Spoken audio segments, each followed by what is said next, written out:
We are Baltimore. We are Southwest.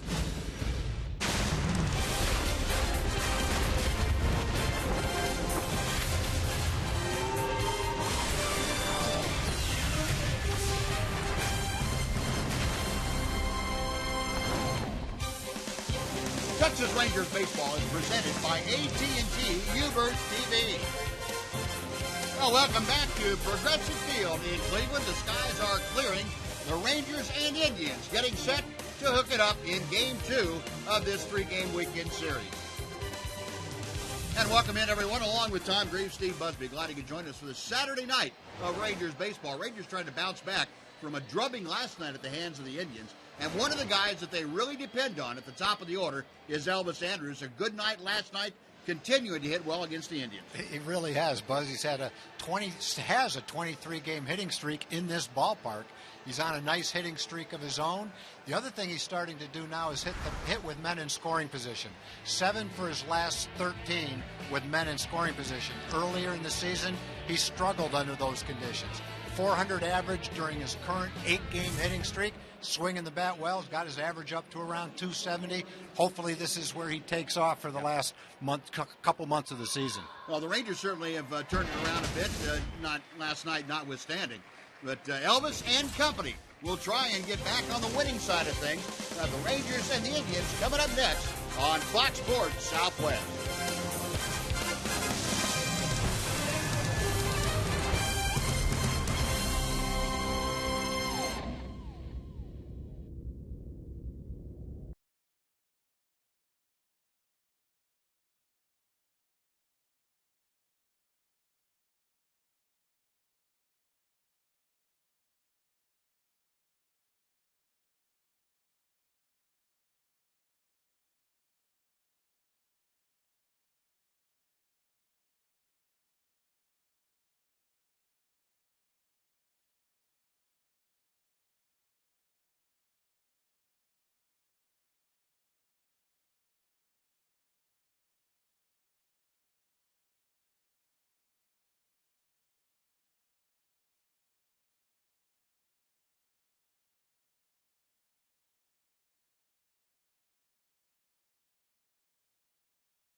To you by your Texas Ford dealer. The Ford Summer Spectacular Sales Event now playing in a Ford dealer near you. By AT&T Uverse TV. Find out what's possible with AT&T. Call 1-800-PIC-ATT, mobilizing your world. And by Southwest Airlines. Find Southwest Airlines fares online only at southwest.com. The sky is clearing overhead, and Rangers and Indians getting set to start the middle game of this three-game series. Let's head down to field level now and check in with Emily Jones. Em? Well, Buzz, because of the extenuating circumstances of this season, a lot of guys on this roster are on a bit of an extended audition. Miles Michael is one of those guys. He gets the ball tonight. He says, despite the fact that he knows he's got to make the most of this opportunity, he can't change his approach. I think my approach to pitching and pitching in the games is kind of stayed the same. I want to throw a lot of strikes. I think at times I've gotten away from that approach, which were the times that I got hurt. So I think it's important for me to remember what got me here and to keep doing that, and obviously keep doing it at a higher level. And Miles says one of the most difficult parts of the transition from the minors to the major leagues is that adjustment and how quickly it has to come, not only from start to start, but it's got to happen in game, even in inning, from batter to batter, and that's something that he's working on. We'll see if he's able to put it into action here tonight, Buzz. All right, Emily, thank you. Yeah, good stuff. And we will be talking with Rangers Assistant General Manager Thad Levine about some of those topics a little later on this evening. He'll be joining us in the middle of the ballgame. Take a look at the Southwest Airlines Texas Rangers starting lineup this evening. Shin-Soo Choo, the DH, leads off. Elvis Andrews follows. Then it's Alex Rios. Adrian Beltre bats cleanup. J.P. Aronsebi at first base. Leonis Martin in center. Chris Jimenez is catching. Rougned Odor at second. And Daniel Robertson bats ninth and plays left. And T.J. House, first pitch of the evening, is a sinking fastball for ball one. Shin-Soo Choo, a .240 average as he leads things off. Former Cleveland Indian, and he takes inside. Our Sonic scouting report for T.J. House. 1-2, 450 is the ERA. 10 games, 9 starts this season for the Indians. He has spent some time in AAA baseball as well. .312 opponent's batting average, but .159 with men in scoring position. 10 starts at their AAA team in Columbus, to go along with his starts in the big leagues. And now it's coming back to throw a couple of strikes consecutively to Shin-Soo Choo. The count is now even at 2-2. See, Choo's numbers, 240 has been fairly steady the last week or so. That .350 on base percentage, though, is down quite a bit from where we are accustomed to seeing Shin-Soo Choo. Choo, of course, still bothered by that nagging injury to his ankle. Rolled it over in April, and it's been a problem ever since. Rounds it to the right side. Kipnis has it go right off the heel of his glove, and safely aboard is Choo on the error to Jason Kipnis, and that's how things get underway here tonight. Well, that's one of those ground balls that you don't even consider that it's anything but an out. Doesn't look like it's anything tricky at all. He kind of plays back to get a good hop. Second base, he's got a nice short throw to first. He just booted it. Yep. One of those, I think maybe took his eye off the ball. Just a little careless boot of a simple ground ball. Something you don't see big leaguers do very often. No, the Indians lead in a very dubious category. Errors committed. That's their 83rd error, the most in the American League by quite a bit. Rangers are second with 75. So 1 on, nobody out. Here's Elvis. Andrews, as Tom told you in our opening, tearing apart the Indians throughout his career in this ballpark especially. 23 consecutive games he has hit safely here, and that's the longest streak in Progressive Field history. This goes back to 1994. A lot of good things are in Elvis's favor right now. He's in the middle of an 8-game hitting streak where he's hitting over 400. 23 straight in this ballpark where he's hitting over 400, and he's 10th in the league with a .340 average against left-handed pitching. So there's a lefty on the mound in a park he loves to hit in, and he's swinging the bat really well right now. Now, so a little toss to first to keep Choo close. Hey, you go back over the history in Cleveland, not just in this ballpark, but back in the other two ballparks that the Indians and their predecessors have played in. Only a couple of guys had longer streaks in the Cleveland ballpark. There's a fly ball to right. That's playable for David Murphy. And that is out number 1. Choo staying in first. We'll take a look at the Indians defense all the way around tonight. Brought to you by Progressive. Saw David Murphy in right field. He's joined by Michael Brantley in center. Mike Aviles gets the start in left tonight. Carlos Santana at first, Kipnis at second, Ramirez to start at shortstop, Lonnie Chisenhall at third, and Roberto Perez is catching this evening. A 1 on, 1 out. Alex Rios hitting at an even 300 will step to the plate. Rios took an 0 for last night as the Ranger DH. That left quad in which he was hit a couple of games ago, significantly better. And so Alex back in the field tonight. House, a check of Chu. And the pitch fouled away to the right. 0-2 now the count. Rangers defeated last night by a 12-2 score. 14 runs total in that ball game.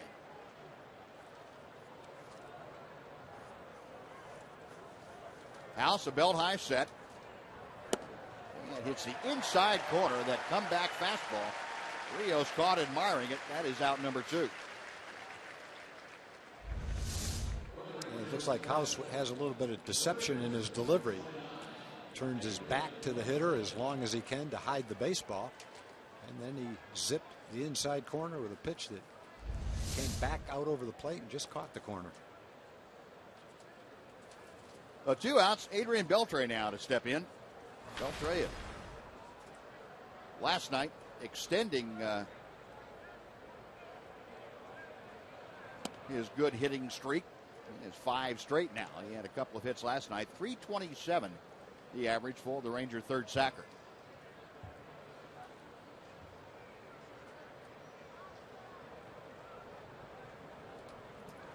House sets a check of Chu. 1-1.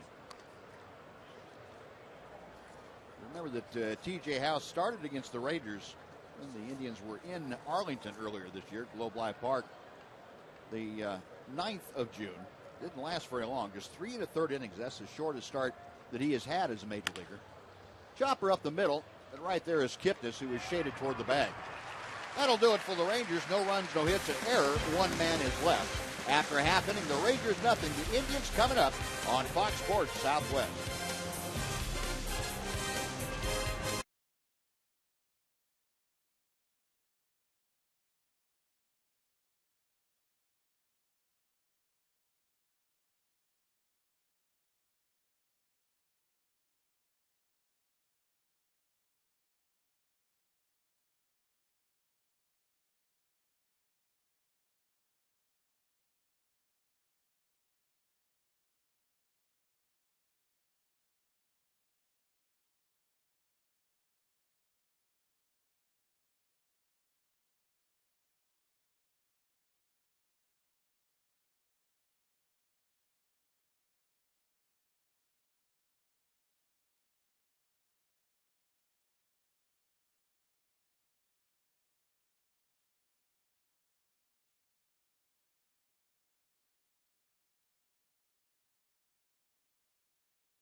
Failed to advance Shin-Soo Choo, so a scoreless ball game as the Indians come to bat in the bottom of the first. We'll take a look at the batting order that Terry Francona is throwing out there against Miles Michaelis. Jason Kipnis, the second baseman, leads off, and it's Mike Aviles, the left fielder tonight. Michael Brantley in center bats third. Carlos Santana, cleanup hitters at first. Lonnie Chisenhall, 5.45 average against the Rangers this year. The DH tonight is Nick Swisher. Playing right field, David Murphy. Jose Ramirez is the shortstop. And batting ninth is the catcher, Roberto Perez. Our Sonic scouting report for Miles Michaelis. He's had 5 starts, 1-3, a high ERA. has not pitched well in our ballpark. 0-3 with a high ERA. On the road, it's been much better. Opponents are hitting right now over 300. Right-hand hitters have been especially tough against Miles. They hit 385. And I think Miles, in his little interview with Emily, said exactly what he needs to do tonight. He needs to pitch the way that he pitched to get here. Pound the strike zone, have confidence in his fastball. He's got good velocity and good movement. Get ahead in the count, and then go to his other pitches. And the first pitch from Michaelis is outside to Kipnis for ball one. Kipnis, a .243 average, 6 home runs, 36 RBI.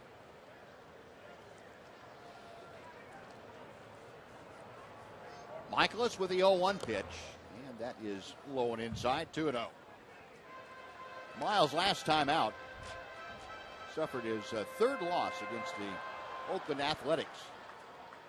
Worked 4 2/3 in that ball game. You know, 8 runs, 7 of them earned. And he had a career-high 4 walks. And that was a big part of his undoing against Oakland. And he misses just a little bit low. It's 3 balls and no strikes now. Well, Kip is trying to start things off by getting aboard. He'll be followed by the left fielder, Mike Aviles.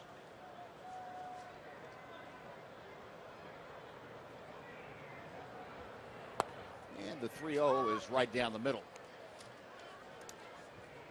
Yeptis tailing off after an all-star year in 2013. Home runs are down, RBI down, batting average is down. That ball fouled back, and the count is full. Well, Terry Francona really believes that Kipnis is a huge part of this Indian club. They really like the aggressiveness that he plays the game with, and he kind of sets the tone for the Indians ball club. This Indian offense has, since the start of July, been one of the hottest in baseball. Got him swinging. Well, Michaelis down and in with a pretty good fastball, and he gets the strikeout, coming back from a 3-0 count to get the punch out. Now we'll take a look at the Rangers defense tonight. It's delivered to you by Fred Loya Insurance. Outfield of Robertson in left, Martinez center, Rios in right, Aaron Sabia at first, Odor and Andrews up the middle, Beltre at third, and Chris Jimenez is catching Miles Michaelis tonight. Jimenez caught Michaelis' last start. He also caught Michaelis' first start. Remember, that was back in the second day of July against Baltimore, and he acquitted himself very well in his first major league start. Avila showing bunt and takes the breaking ball wide for ball one. Mike Avilas at .261 for the year. 3 home runs, 28 RBI. Had the start last night at shortstop with the trade of Asdrubal Cabrera to Washington. Avilas and the young shortstop Jose Ramirez will be splitting time there. Yeah, well, if you're Avilas and can play a number of different positions, you can still stay in the lineup. Not playing shortstop, playing the outfield tonight. Played third base, middle infield positions. That's one thing that's nice to acquire, the ability to play a lot of different positions. We talk about that all the time with most teams carrying in the American League 4 extra men. It's nice when you have extra men who can play a lot of different positions. It's tough to keep guys that are one-dimensional players as bench players nowadays.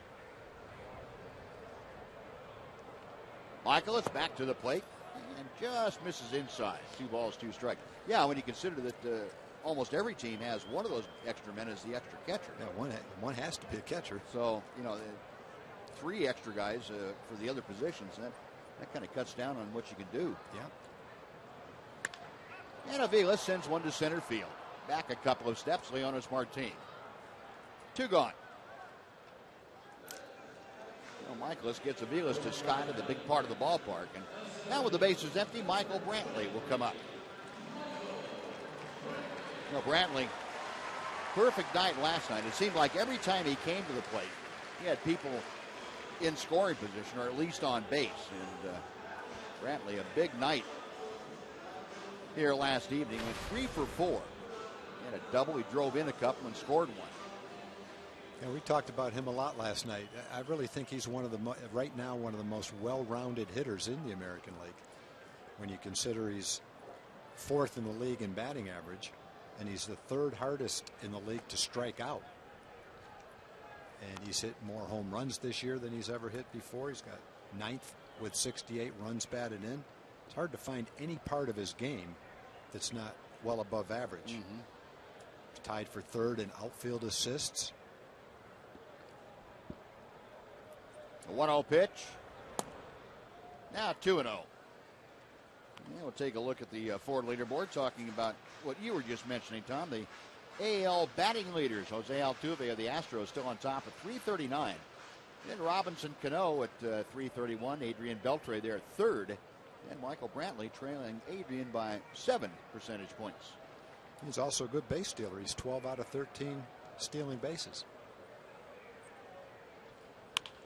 Yeah, line drive to right. That's going to settle in for a base hit. Well, Brantley, if he's not swinging a magic wand, is pretty close. He is aboard with a 2-out single, and Carlos Santana will be next. He's tough to pitch to because this pitch is in, and he pulls it to right field. And we've seen him yesterday on pitches away drive him to left field. So that makes him tough to pitch to. You got a guy that uses the whole field and makes contact. Well, Brantley with his 4th hit in the 2 games so far against the Rangers. Carlos Santana, a .235 hitter, will be next. Switch hitter, batting from the left side against the right-hander Michaelis. Santana 1 for 3 last night, but no surprise, he had a couple of walks in that ball game. First pitch inside. 75 walks this year for Santana. That's the most in the major leagues. And here's a guy who missed 9 games with being on the concussion disabled list earlier. Last 10 ball games, a 500 average for Carlos Santana. Brantley at first.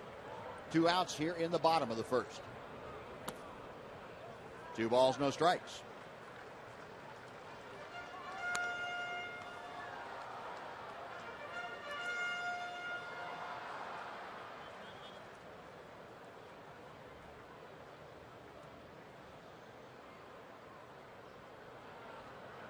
Carlos Santana, catcher by trade, at least the first few years he was at the major league level, but Indians trying to get him out from behind the plate.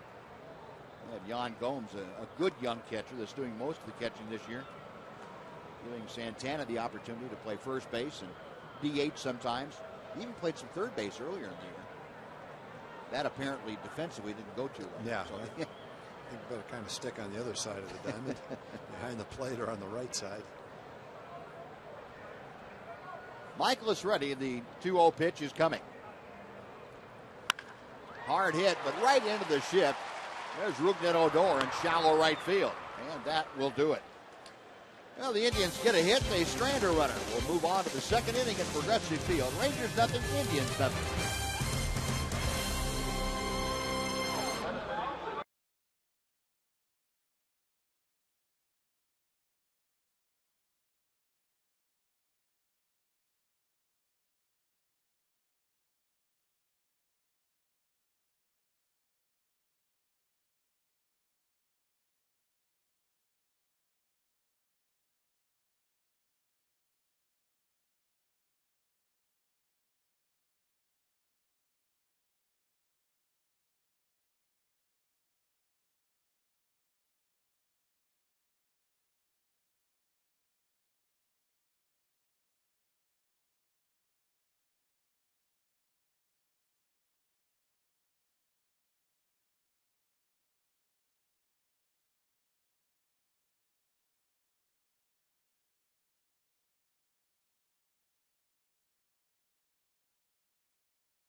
RBI Baseball and the Rangers Just Keep Living programs, or in the Rangers Summer Academy by making a donation to the Texas Rangers Baseball Foundation today. Donations can be made at texasrangers.com/donation. JP Arancibia is starting things off for the Rangers here in the top of the second. Scoreless ball game. JP, a 182 average with 6 home runs. And he hammers one foul down the left side and back into the second row of seats. Arancibia now tied with Carlos Santana of the Indians for the most RBIs since the All-Star break, 16 of them. Late swing and a miss as P.J. House ran one up there a little bit quicker than what JP was ready for.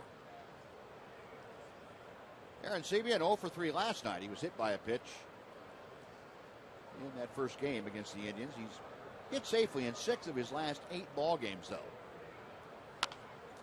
And a little tapper down the first baseline, rolling right on the chalk, and it's thrown away by T.J. House. So Arancibia takes the turn, keeps on going, and he is at second to open up the Rangers' second inning. Oh, that's one of those balls that has spin on it. It looks like it's going to roll foul. Most balls that are rolling down the foul line and they enter foul territory continue to go foul. But this ball has a lot of spin on it. Hit it right off the end of the bat. It's foul, but it's coming back. Then it's kind of in no man's land. House has no choice but to try to catch it and flip it.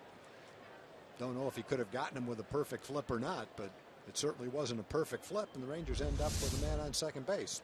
Well, it goes as a hit for Arancibia, an error to allow him to advance to second. And nobody out here is Leonys Martin. And he's going to bunt, and it is a foul ball. It came up right into the midst of Roberto Perez, the catcher, but he was in foul ground when that happened. No, back to second goes Arancibia. The count is 0-1 to Leonys Martin.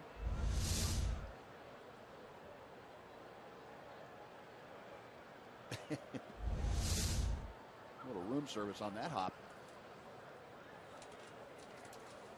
Indians now, after that bunt attempt, are playing the corners in, and another bunt foul.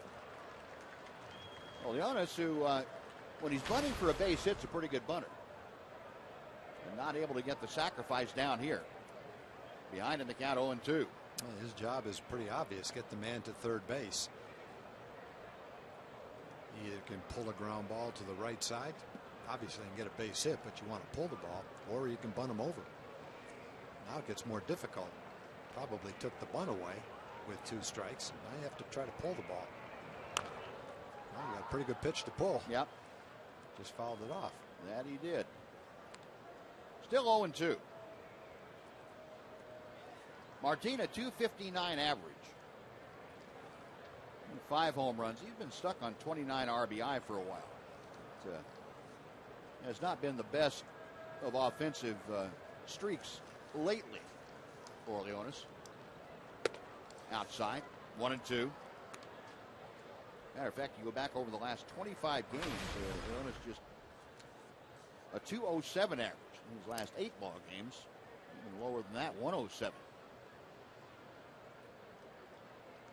House ready, a check of second. Couldn't get Martin to bite. It is 2-2.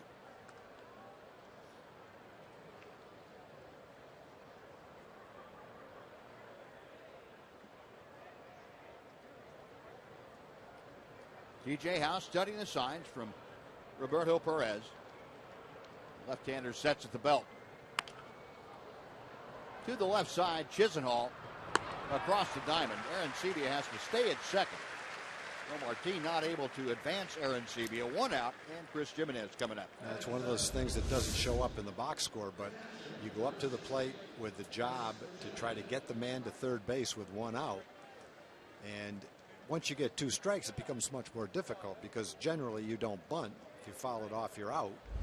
And it becomes a little difficult, I guess, a left-hand pitcher with 2 strikes to pull the ball unless you get a pitch to pull. He did have 1 pitch to pull, but he fouled it off, and then he ends up making contact on a pitch about 8 inches outside the left side of the infield, and the man's still at second base. Chris Jimenez, a 270 average First pitch to him is low and inside for ball one. Jimenez with those numbers, 11 RBI, still looking for his first home run. But he's on a pretty good streak now. He's reached base in 8 of his last 16 plate appearances. 4 hits and 4 walks. House with that tailing changeup, 1-1.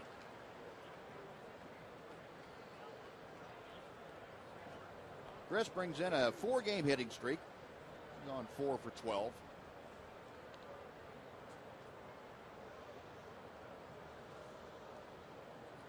Aaron Sabia, the lead from second.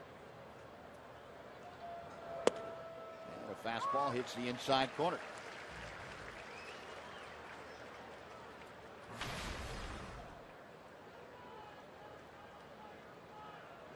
There's that streak we were talking about for Chris Jimenez. Half of his last 16 plate appearances have seen him get on base. The 1-2 pitch. 2 gone. Second strikeout for T.J. House, and going to bring up Rougned Odor. Yeah, House mixes up a little bit in that at bat. Got ahead with a changeup. Looks like a slider down and in. The Rangers, Martin and Jimenez to swing some pitches out of the strike zone. Odor at 257 now as he stands at the plate. 3 home runs, 21 driven in. Trying to get Aaron Sabia home from second. And the first pitch, a tailing fastball for strike 1. Odor 0 for 3, or 0 for 4, I should say, yesterday with an RBI. Got that on the ground ball, driving in the first Ranger run. 0-2.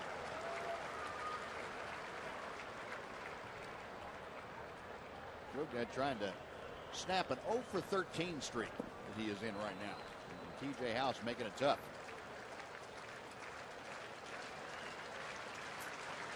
Left-hander reading the signs, and he is set. Now time called as Roberto Perez, the catcher, asked for time. Sometimes a pitcher will look at you going through the signs and anticipate what you're going to call and go into the stretch before the catcher is really sure of what he agreed to. That's wide. 1 ball, 2 strikes. Most catchers, no matter how bad your stuff is, kind of like to know what's coming. I saw Rich Billings do that one time down in Venezuela. He got so mad at the pitcher, I can't remember who it was, for shaking him off. He just said, "I'm not giving any signs. You just throw it and I'll try to catch it." Chopped over the mound. Charging Ramirez, quick throw, and just in time to get Odor. And Ron Washington going to go out just in case. Wash last night won both challenges that he issued in that ball game, and we'll see if there is cause for another one here this evening. We'll take a look at this. Ramirez, a nice quick release. And pretty close. Pretty close. Ron Washington out there talking with the first base umpire, Doug Eddings. That's about as close as you can get a call and know what the call is. Yep, exactly.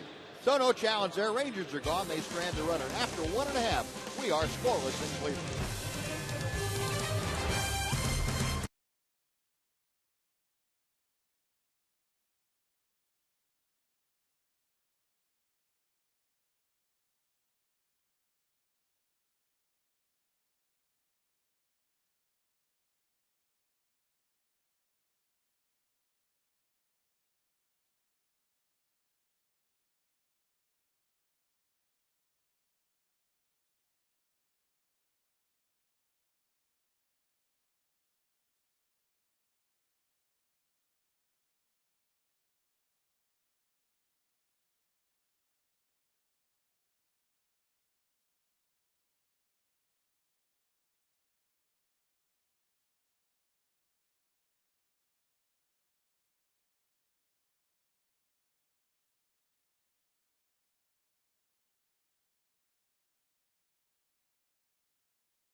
of the second inning. Scoreless ball game, each club with a hit. Lonnie Chisenhall, Nick Swisher, and David Murphy, the first three Indians to face the 25-year-old right-hander, Michaelis. Chisenhall takes a belt-high strike. It is 0-1. Chisenhall hitting at .309 with 10 home runs. He had his 10th last night. 42 RBI. And he fouls that out of play to the left. Very quickly, no balls, 2 strikes. Chisenhall last night greeted the newest Ranger, Phil Klein, who had not given up an extra base hit all year at AA and AAA with the home run. So that pretty well took care of that in a hurry. Got it out of the way quickly. Yeah. Hit a slider, it looked like. Slowly hit down the first baseline. Michaelis and Arancibia. It's Arancibia to make the tag. A little confusion there, and Arancibia did the best thing that he could, and that was grab it and make the tag of the sliding Chisenhall for out number 1. And I would think when you're learning how to play first base, these little finesse plays are probably the toughest things to learn. And I think most times a first baseman is told if you can take the play yourself, take it yourself, and that's what he chose to do. Chisenhall tries to slide to avoid the tag. Yep. Wasn't quite able to do it. Good try, though. Well, that is out number 1. And Nick Swisher, the designated hitter, will step in. Swisher hitting at just .212 with 8 home runs and 41 driven in.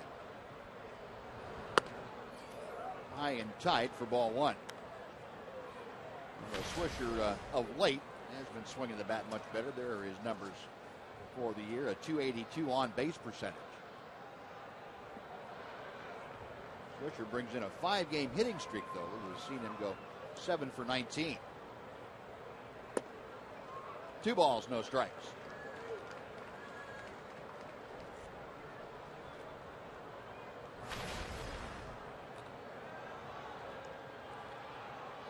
Over those 5 games, see Nick hitting .368. Rangers pull him around to the right side, but not in an overshift. Probably fooled him with that. Is a good changeup play. Swisher's pretty sure this is a fastball. You can tell by the way he swings at it. And Miles threw it for a strike and really fooled Swisher with that pitch. Michael is able to throw something other than a fastball on a 2-0 count. Then he comes back with a fastball and Swisher's later. Yeah, a little bit different after you've seen the changeup. If he threw that same pitch 2-0, the way Swisher was geared up to hit the fastball, Swisher might have had some luck. I think if you've got a good changeup and you can throw it 2-0 or 3-1, that's a great weapon. Yep. Not many hitters will be in a position to hit a good changeup when they're way ahead in the count. 2-2 pitch is chopped foul. We will try it again. And then you know, after you've seen the changeup and been fooled by it, you're not quite as aggressive on the next fastball that you're looking for. You might not get out in front of it like you would have. Well, I would imagine then if you know a guy has a good changeup and you've seen it, then you have to start taking the ball the other way, don't you? Yeah. Try and stay out longer. Yeah. Yeah, hope you can wait on it a little bit. And for most guys, that takes you out of your power stroke.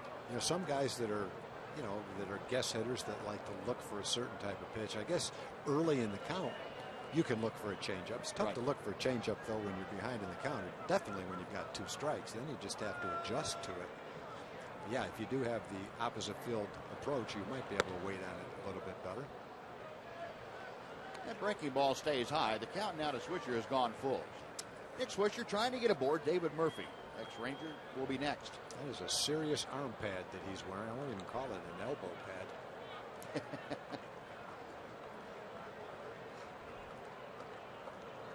Michaelis with the payoff pitch. Walked him. Well, speaking about hitters, how about earlier today here in Cleveland at Progressive Field? Jim Thome, former Indian great, and Mark Shapiro, the club president. Thome signing the one-day contract, announcing his retirement as a Cleveland Indian. Jason Giambi presenting him with his jersey from the ball club, and well, a great ovation for Jim Thome. Also, the statue unveiled out in center field, Heritage Park out there.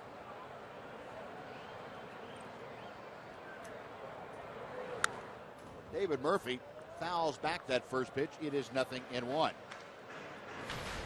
Murph last night 4 for 4. He has gone just completely crazy against the Rangers this year. As we told you in our pregame remarks, Murphy hitting .526 against the Rangers this year.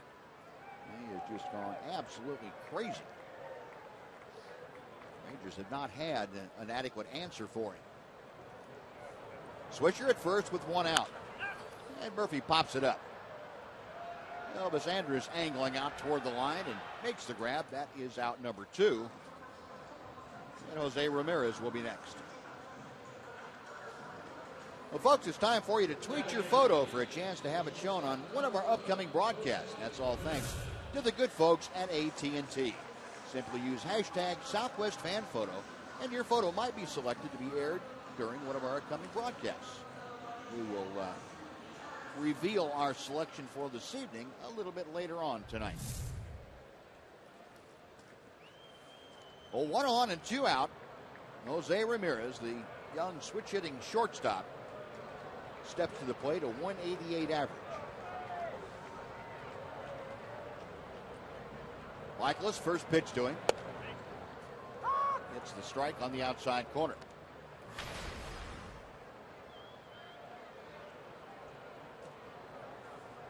Couple of RBI for Ramirez.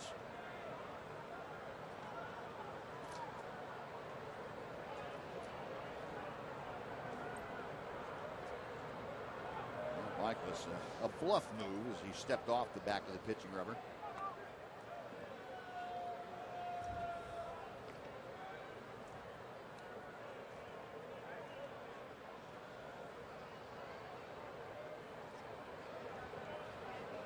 Right-hander, a high set, and Ramirez fouls off the next pitch. 0-2.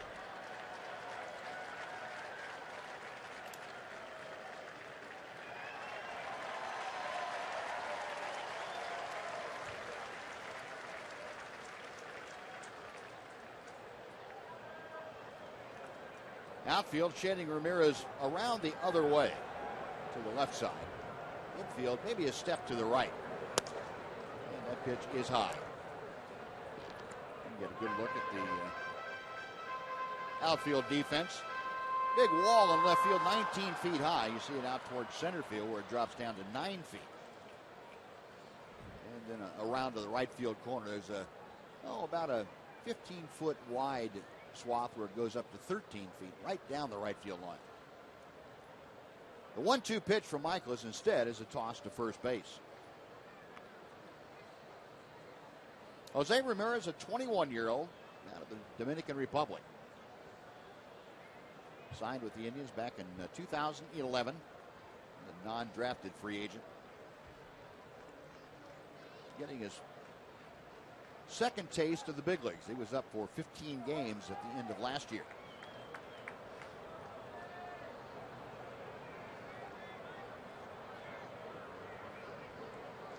Michaelis okays the sign and sets.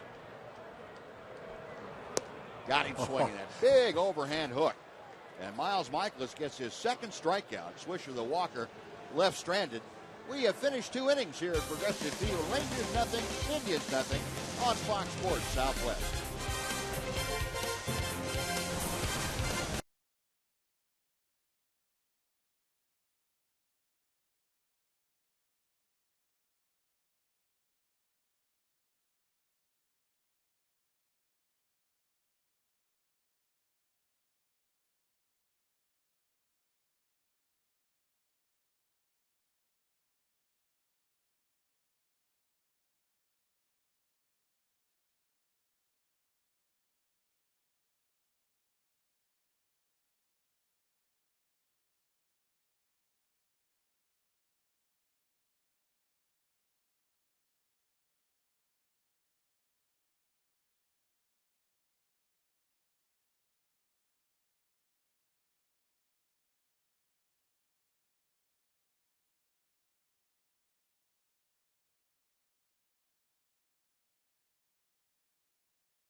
games.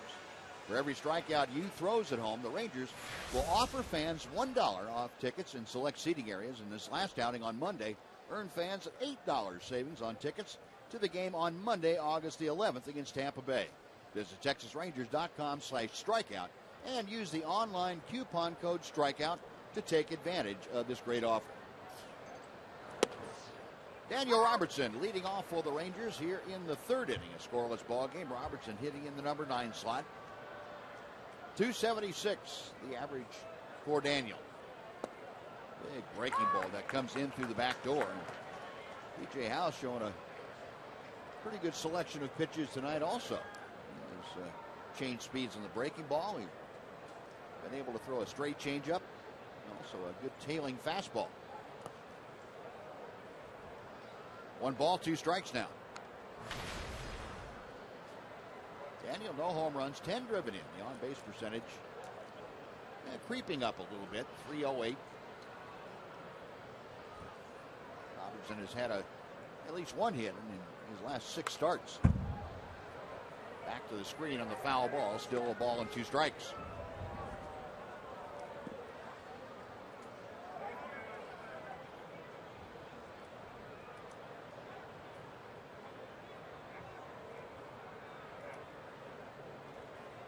DJ House reading the signs, goes into the wide. Slowly hit to third. Chisenhall, quick release, and just gets Robertson by half a step. Now before Shin-Soo Choo comes up, let's take time for a Mazda game break with Rick Renner. Rick?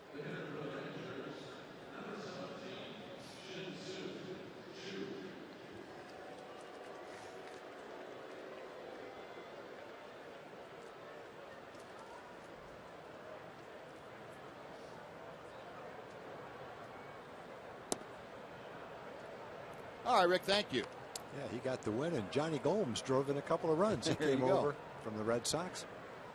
Boston connection. Boston connection. 1-1 to Choo. Shin-Soo reached on an error in the first inning. 1 of 2 errors that the Indians have committed tonight. 2-1. Rangers haven't been able to do anything with the men that reached, though. Choo was left stranded at first base in the first inning, and J.P. Arancibia got to second with nobody out after a single and an error, and he was stranded there. Fastball for a strike. It's 2-2.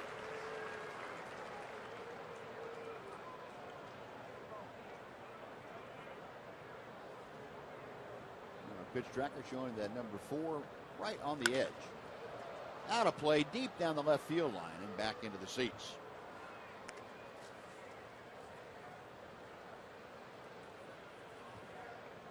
Choo has always been a guy that likes to hit in this ballpark. He obviously played for the Indians, so he's played here a lot, but he's a 300 hitter in this ballpark. House trying to get that breaking ball to come in the front door and couldn't quite get it done, so that fills the count out. Shin-Soo trying to take one for the team, hoping that ball just didn't curve quite enough and hit him right in the hip. Payoff pitch, foul back. We'll try it again. Oh, the 1 out. Choo trying to get aboard. Elvis Andrus, the number 2 hitter in the Ranger order, will follow.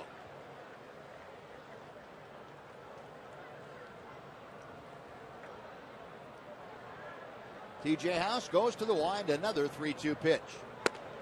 Called strike 3. Boy, sure didn't look like a strike. Must have been right on the top of the strike zone, right on the inside corner if that was a strike. Trying to throw it down and away. Kind of hangs up, and I guess it's barely a strike, but not a pitch when you see the catcher set up down and away that you expect the pitcher to get away with. Yeah. Oh, that is the 3rd strikeout for TJ House. 2 of them have been called 3rd strikes. Base is empty, 2 away for Elvis Andrus. Elvis had a pretty good rip at that. He was guessing fastball and turned on it pretty well, but fouled it down. As you mentioned, Elvis is a .340 hitter against left-handed pitching. Coming into the game, he'd gotten his average up to 270. To see Elvis continue to get hot and hit about 285 or 290 this year. Yeah. He got off to a slow start. Actually, if he hit 290, it would be over 300 for a long time. 1-1 pitch. Now 2-1. Now this is the highest coming into play tonight that Elvis had been in a month. Last time he had been at 270 was back the first week of July. That pitch chop foul. The count evens now at 2 balls and 2 strikes.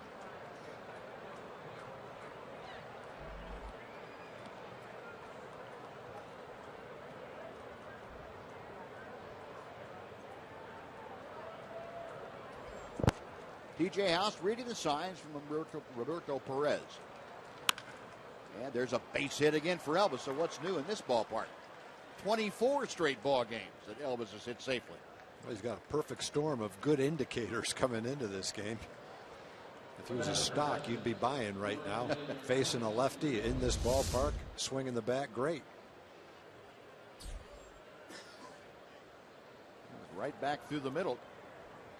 Second Ranger hit of the night. Elvis aboard with 2 outs. Alex Rios now will step in. Rios called out on strikes back in the first inning.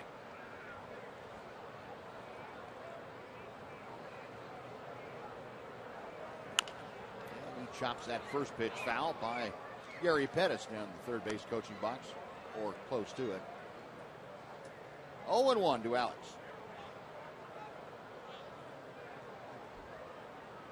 Rios has hits in 5 of his last 7 games.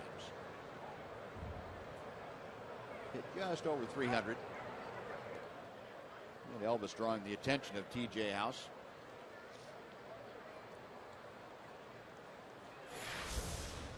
Elvis still in the top 10 in stolen bases, 21 of them. That is good for 6th in the American League. 1-1 to Rios.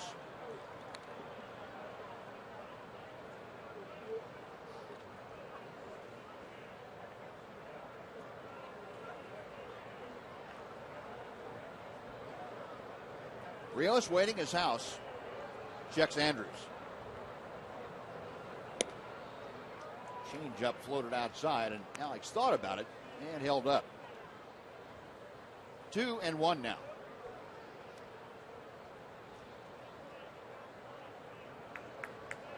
TJ House, the 24-year-old from Mississippi.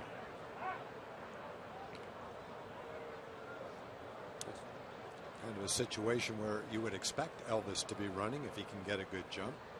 Rangers have been thrown out more this year than before. In fact, the 3 guys in the league who have been thrown out the most are Elvis, Rios, and Martin. Elvis has been thrown out 10 times, Rios 9, and Leonis has been thrown out 8 times.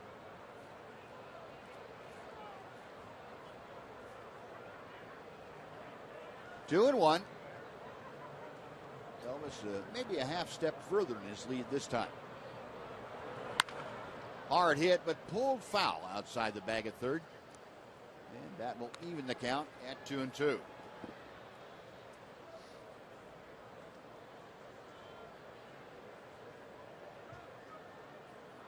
Now the Rangers trying to find some remedy to their offensive woes the last month and a half of play. They've averaged under 3.5 runs per game.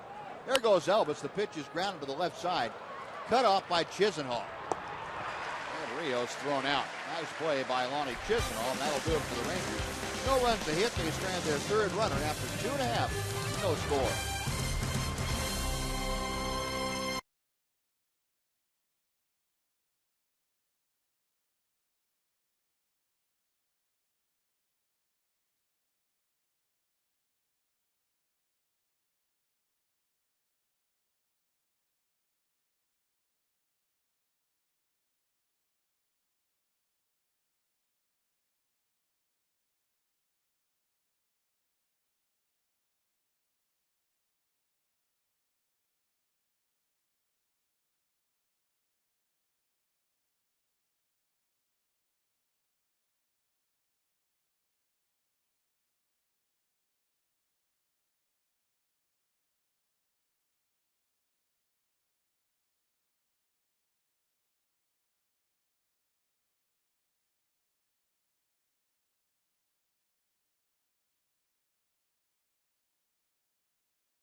is brought to you by Southwest Airlines. Find Southwest Airlines fares online only at southwest.com. And by the all-new Mazda 3 with seamless connectivity.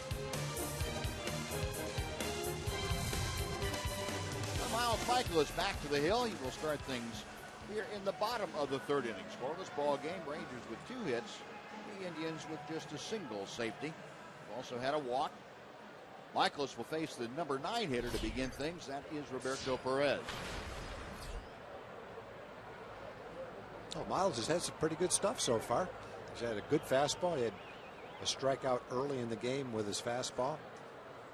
Got Jason Kipnis, as a matter of fact, to miss his fastball. He's thrown a couple of good changeups. Last curveball he threw to Jose Ramirez really fooled him. Oh, just a matter of making consistent pitches with good stuff, and everything should work out fine for him. Yep. First pitch on the inside corner to Perez. 263, as you saw, the average for the backup catcher for the Indians. A home run, 3 driven in. Off the end of the bat. And Michaelis very quickly an 0-2 advantage. Add that pitch, whether it's a cut fastball or a slider, given 4 pitches that he's got at his disposal tonight.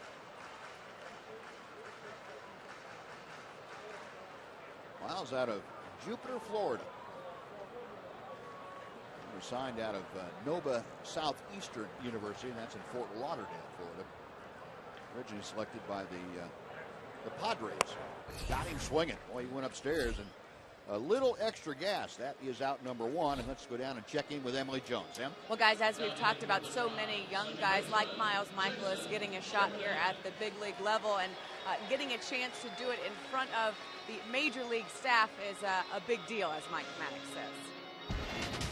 Now that we're laying eyes on them, we see what they need to do to improve themselves where they can be a more productive major league player. So it's kind of fun to see those guys go out there and you say, okay, I've heard a lot about this guy, I've read reports about this guy, I've talked with the other pitching coaches about this guy, but now we get to lay eyes on him, and then we can see, well, how do we take them from being a minor league player to make them a bona fide and a serviceable major league player.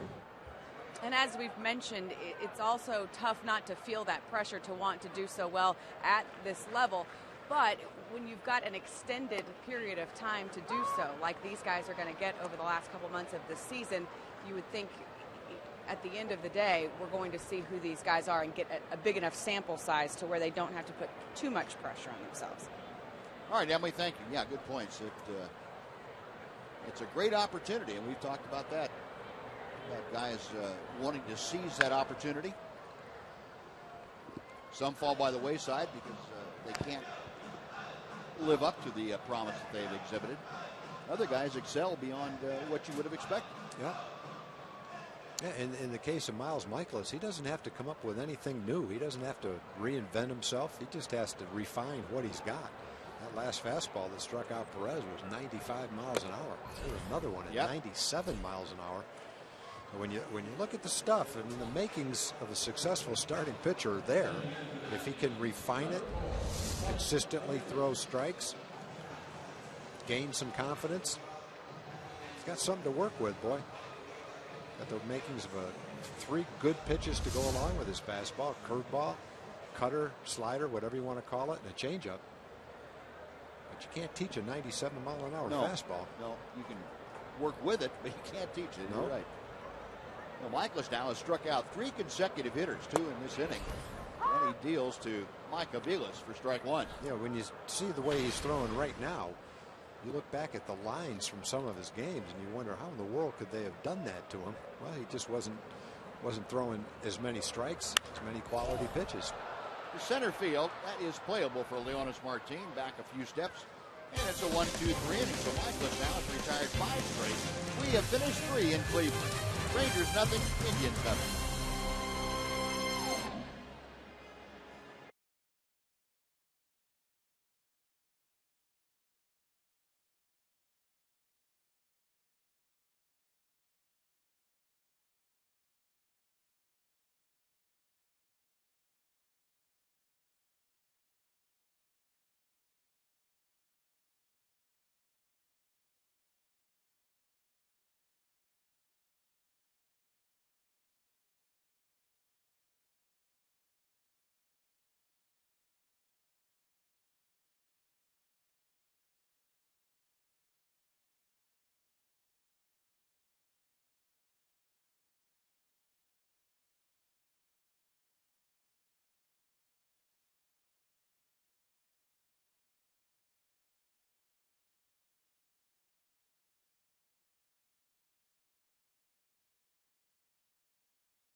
That's when the Rangers take on the Angels at 2:05 game. And also, the first 10,000 kids 13 and under will receive a Texas Rangers growth chart. That's courtesy of Medical Center Arlington Fitness All-Stars program. Get your tickets at TexasRangers.com, or if you prefer, you can call 972-RANGERS. Adrian Beltre starting off the Ranger fourth inning in a scoreless ball game, and T.J. House pumps in a breaking ball for strike one. Beltre hit the ball sharply up the middle his first time, but in the overshift, Jason Kipnis, the second baseman, was there. Still almost there. A carbon copy. One gone. You know, if you're the Indian hitters right now, and you come into the game and you see that Miles Mikolas has an 8.54 ERA, I don't think you expect to see the stuff that they saw in the third inning. I wouldn't think so. Either that or you got to figure he's been playing in a higher league.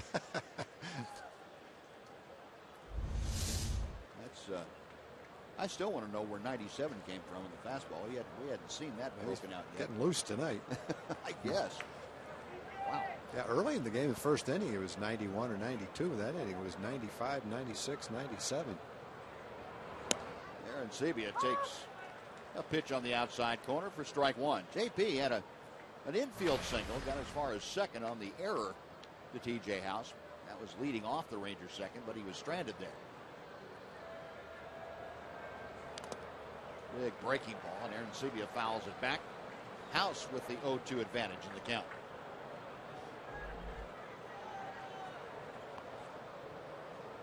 JP now has hit safely in 7 of his last 9 ball games.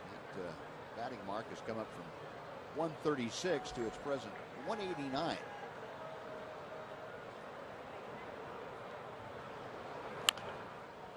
Chopper foul.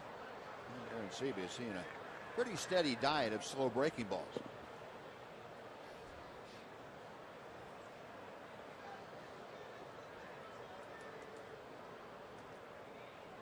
JP back in the batter's box. T.J. House to the wind. Change up. Tailing fastball, I guess. 1-2 now.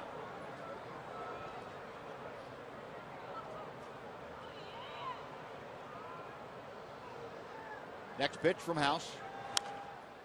And another foul ball. I'll tell you one thing, since Aaron Sebia has come back to the big leagues, and that was right after the All-Star break, he is making more contact. And he's not getting hits every time, but he's not swinging and missing as often as he had before. No, and he's had a lot of pitches that he's been right on and fouled off, too. And just missing a couple of pitches, in addition to all the balls he's been pounding. But yeah, those pitches he's fouling off, pretty tough sliders, maybe a little bit out of the strike zone, so he's hanging in there. But he's got them timed right. He's not lunging for him. And it's the kind of thing, if he throws him another one and hangs it, he should be all over it. You see the pitch tracker showing you the spray of, or spread, I should say, of those pitches. Another 1-2. 2 balls, 2 strikes. And JP with not only the 16 RBI, but the 5 home runs since the All-Star break. Another foul ball. You know, the little timing mechanism that he uses, the way he cocks his bat down, it's the kind of thing you have to do it in time to get your bat back and be ready to swing. If you do it a little bit late, then it's tough to catch up with the ball. But I think he's had pretty good timing with that little mechanism that he uses. If that is off a little bit, does that throw everything Yeah, off I think it does for sure. If you tip your bat forward too late, you got to get it back and ready to hit. Otherwise, you're trying to catch up with it, and it's pretty tough to do. He's run the count full. A lot of foul balls and taking some pretty close pitches. Leonis Martin waits to be next. Payoff pitch coming from House. And it's popped up behind home plate. Perez off with the mask, and that ball will be back about 4 rows.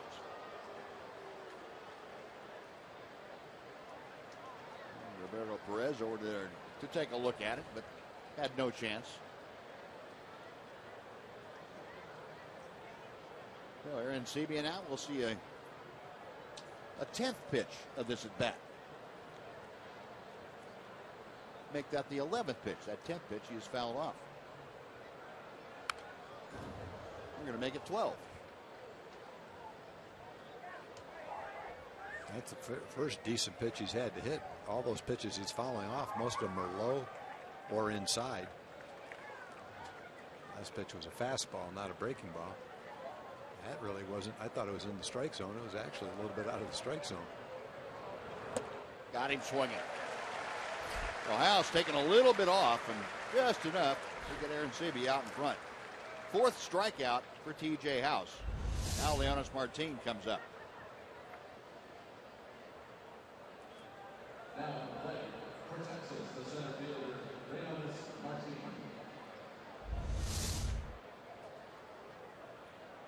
Martin, a ground ball to third. His first time up there. He was following Aaron Seavey in the 2nd inning. Had Aaron Seavey at second with nobody out. Couldn't advance couldn't advance Aaron Seavey. Martin tried to bunt a couple and ended up grounding out. 1 ball, 1 strike.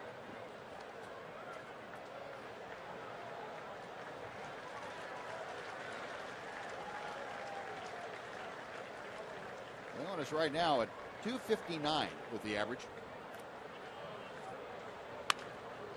Shoots that foul by Gary Pettis, and the count moves to 1 ball and 2 strikes. For Martin, this is as low as he has been. He's back in the middle of April. April 15th, he was hitting 256. Another shot foul. That went off the protective screen in front of the Indians' dugout. That was getting knocked off that screen. Danny Salazar, last night's starter.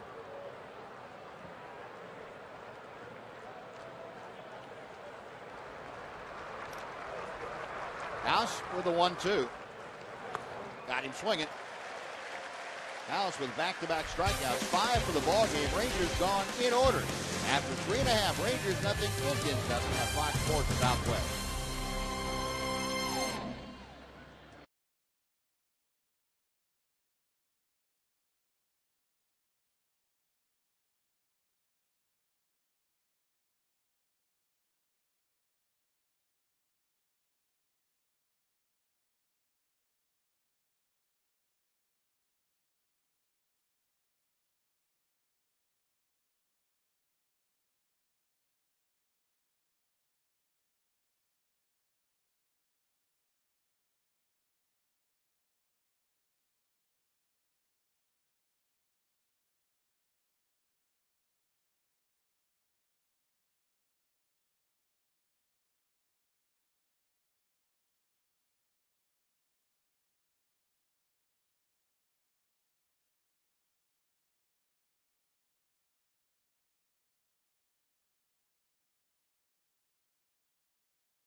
Hometown kids every Saturday morning. It's on at 10 o'clock right here on Fox Sports Southwest, where it's not about the score, it's about the experience. Some young Ranger fans here in Cleveland. Happy to see them out here in their Ranger red, white, and blue, and a scoreless ball game here at Progressive Field. Here's a Tom Grieve advocate, having his glove with him at all times. Definitely.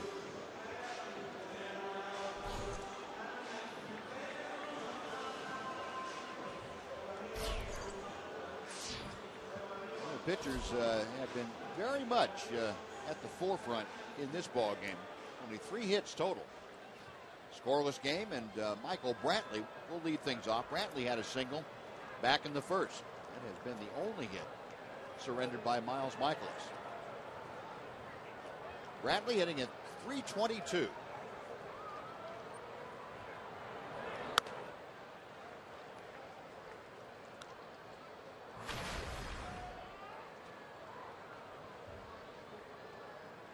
15 home runs for Brantley. Playing center field with Michael Bourne still on the disabled list for the Indians. Normally Brantley be in left field. But a very versatile outfielder. He has the speed certainly to play center field. He's done a very good job for the Indians out there. Gary Francona's ball club trying to get back to the 500 mark. They are one game under at the moment.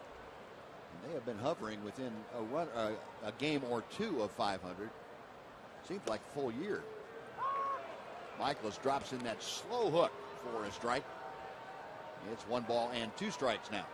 3 pitches, off-speed pitches, 2 changeups, then a curveball for 1 and 2. Hasn't seen his fastball in this bat. Had a base hit on the fastball the first time up. He lined one into right field. Chris Jimenez flashing the signs out. Michaelis agrees to one of them. The 1-2 pitch. Little looper out into shallow right center. That's going to fall for a base hit. The dive by Leonard Martin made it a lot closer than I thought it was going to be. But the upshot again is Michael Brantley with a base hit. He got jammed a little bit, but he still made contact. You make contact, you have a chance. And we're talking about how hard he is to strike out. He's a contact hitter hitting in the middle of the lineup. That was a good fastball, right in on the fists. And for the second at bat in a row, that same type of a fastball, he's gotten jammed a little bit and ended up with 2 base hits. So that, you have to have some good fortune as well. But if you make contact, at least you have a chance for good fortune. Strike out, there's very little that can happen. Well, it's the first time tonight now the Indians have had their leadoff man aboard. And Michaelis now will deal with Carlos Santana, the switch hitting first baseman. Santana hit the ball sharply his first time, but grounded out to Odor. Pulls this one foul outside first. Looked like the changeup that caught an awful lot of the plate. Be careful with that changeup.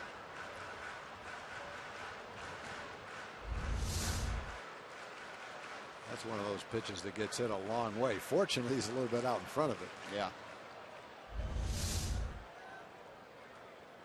Now, the first time up, Santana hit the ball very sharply in what would have been the hole on the right side, but with nobody on, there was an overshift. Or I should say Brantley was on, but there was an overshift, so Odor playing out in shallow right field, able to have that ball come right to him.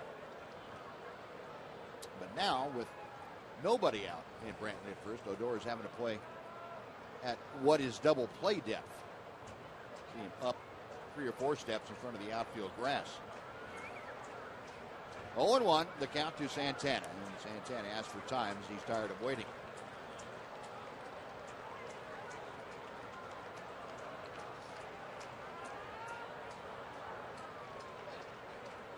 Michaelis gets the sign. A check of first. And Santana drives it to left. Robertson going back. Still going back on the run. Makes the catch. Oh, boy. Bounces off the padding, and Brantley was all the way to second. He has to retrace his steps in a hurry. What a play by Daniel Robertson. That was an absolutely beautiful play by Daniel Robertson. He's going back as fast as he can. He's not sure if he's going to be able to get to that ball. One thing he does know, that the wall's getting pretty close. He never shies away, gets ready to hit the wall, and catches it right in the tip of his glove. Takes an extra base hit away from Santana. Beautiful play.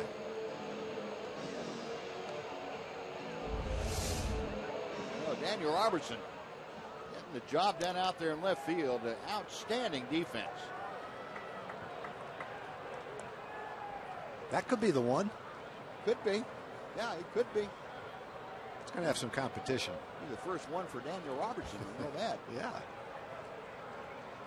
Well, Rangers made a couple good plays in left field. That one that was made back in Arlington by Jim Adducci in foul territory. That was about as good as it gets, too. Yeah, the degree of difficulty on that one might have been a little bit higher. Yeah, I think it was, because he was at the wall.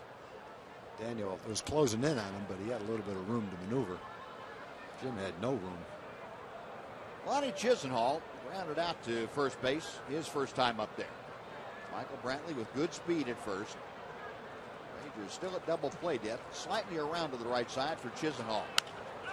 And he skies one to left. This is a much easier play for Daniel Robertson. Almost dead in his tracks. Daniel puts it away.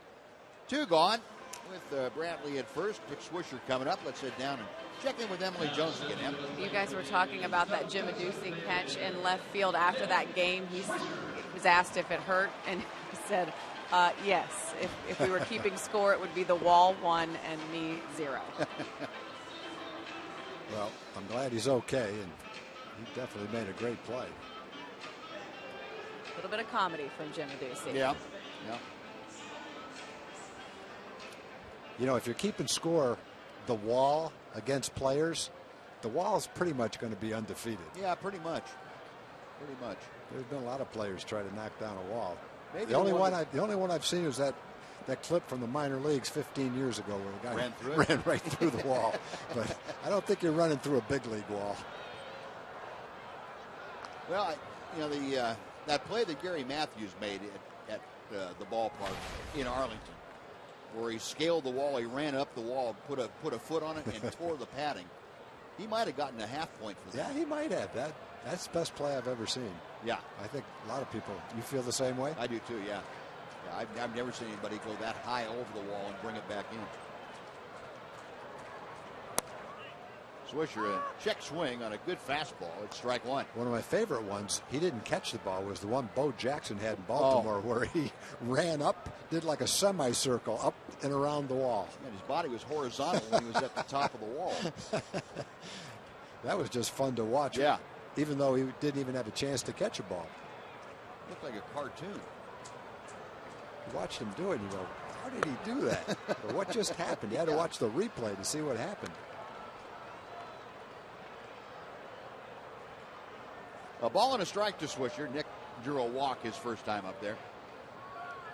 1 on, 2 out here in the bottom of the 4th. Scoreless ball game. Hits are even at 2 apiece now for the Indians and the Rangers. Brantley draws a throw from Michaelis.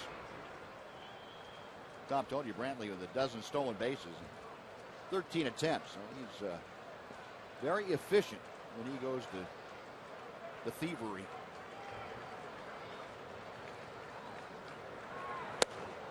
Pulled the string and Swisher out in front. 1 and 2.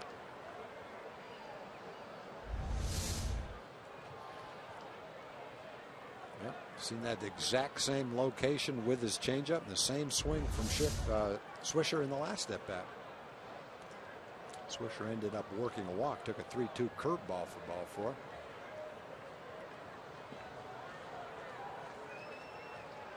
Miles Michaelis, a long look in to Chris Jimenez. Now the right-hander is ready to go. A weak ground ball tapped foul down the first base side. We'll come back and try it again.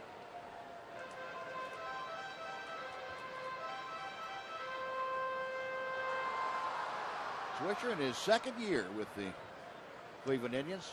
Big free agent signee before the 2013 season. And so far, it hasn't panned out the way the Indians were hoping. Haven't gotten the production from Swisher that he had with the Yankees. He was coming off 4 years with the Yankees where he averaged right at 25 or 6 home runs and 80 to 90 runs batted in. 2-2 now. Swisher this year and 41 RBI with 8 home runs.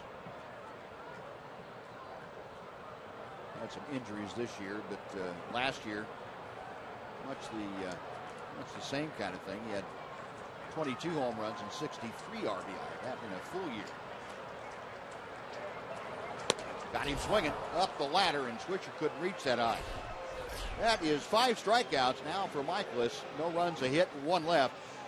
After 4, no scores. Stay with us. Thad Levine is going to join us when we come back right after this.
Stand Up to Cancer. It's a groundbreaking initiative created to accelerate innovative cancer research that gets new therapies to patients quickly in order to save lives now.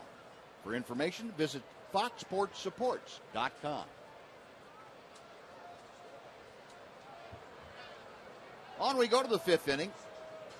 A scoreless ball game. T.J. House dealing to Chris Jimenez. He bounces the first pitch to third base. Lonnie Chisenhall takes care of that. That is one away.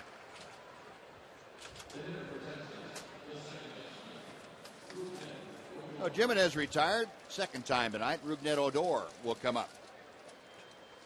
Rougned a ground ball to short back in the second inning. Well, T.J. House all of a sudden has retired 5 straight. He and Miles Michaelis, pretty good matchup here tonight. Both of them young pitchers, throwing extremely well. Rougned takes a knee-high strike. It is 0-1.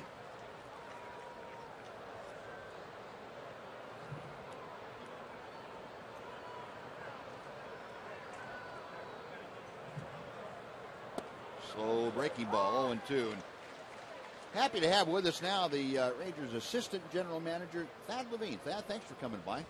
Sure, thanks for having me up here, guys. Sure. Anytime. You don't have to be a stranger from us. Odor out, the strikeout completed at first base. And 2 gone. The tenor of the ball club seems to be changing a little bit as we go on. And I guess there was shock, surprise, whatever you want to call it, 2 months ago. People trying to assimilate what had actually happened to the club, all the bad stuff that had befallen. Now it's kind of, okay, that's in the past. We get on with our business. And you guys have talked about development and guys taking advantage of opportunities. And that seems to have set in pretty well. Yeah, absolutely. You know, I think we obviously had a rash of injuries earlier, but no one wants to make excuses. You know, no one's here to feel sorry for us. We want to look forward. We just want to make sure we make the most out of the 2014 season. So we had a long meeting with our Major League coaching staff, Walsh at 100% on board, and we said we got to turn our attention to developing our players. So you're going to see, as we've done over the last 2 months, we're going to do again over the next 2 months. We're going to give a lot of plate appearances and innings pitched to some of our younger, less experienced guys. We're going to let them cut their teeth here at the Major League level so we can see what we have going into 2015.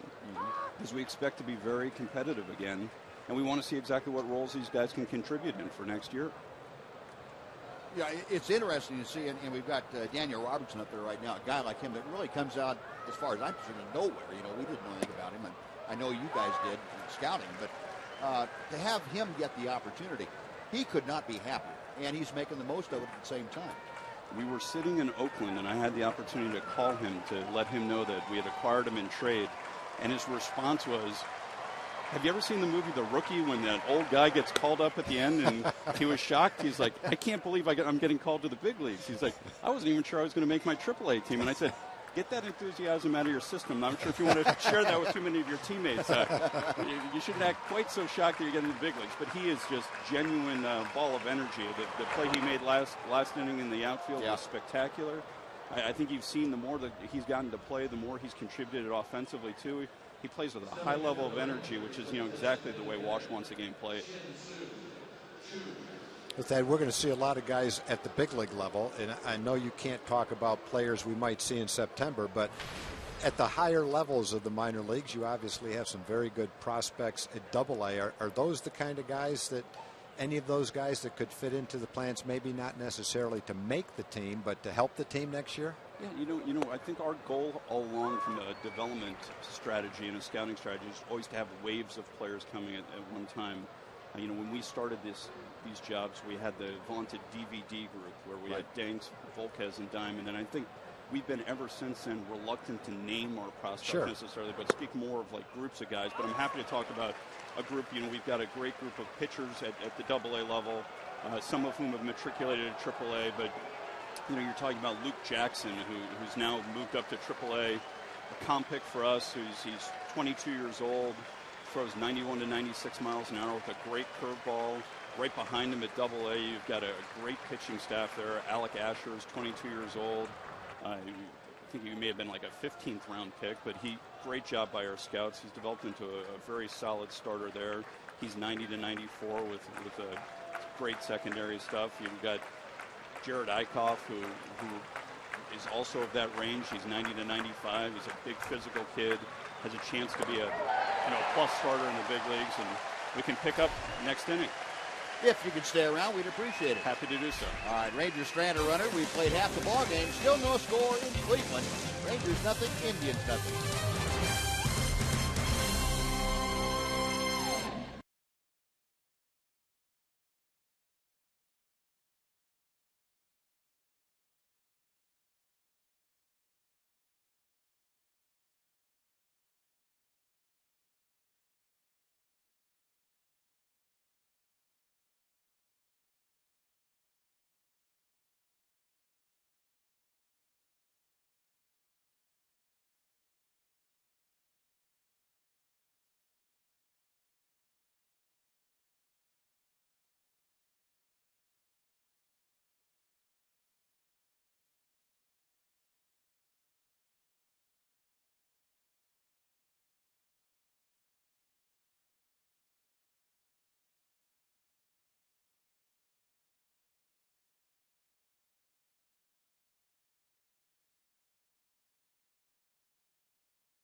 Progressive Field, a scoreless ball game. We head to the bottom of the fifth inning.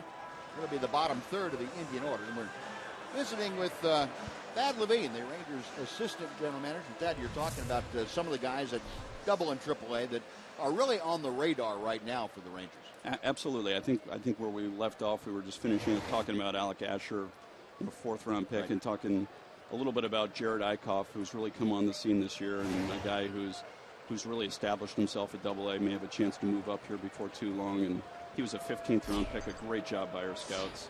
4-pitch mix guy, 90 to 96, a real physical kid. He's 6'4", about 235 pounds.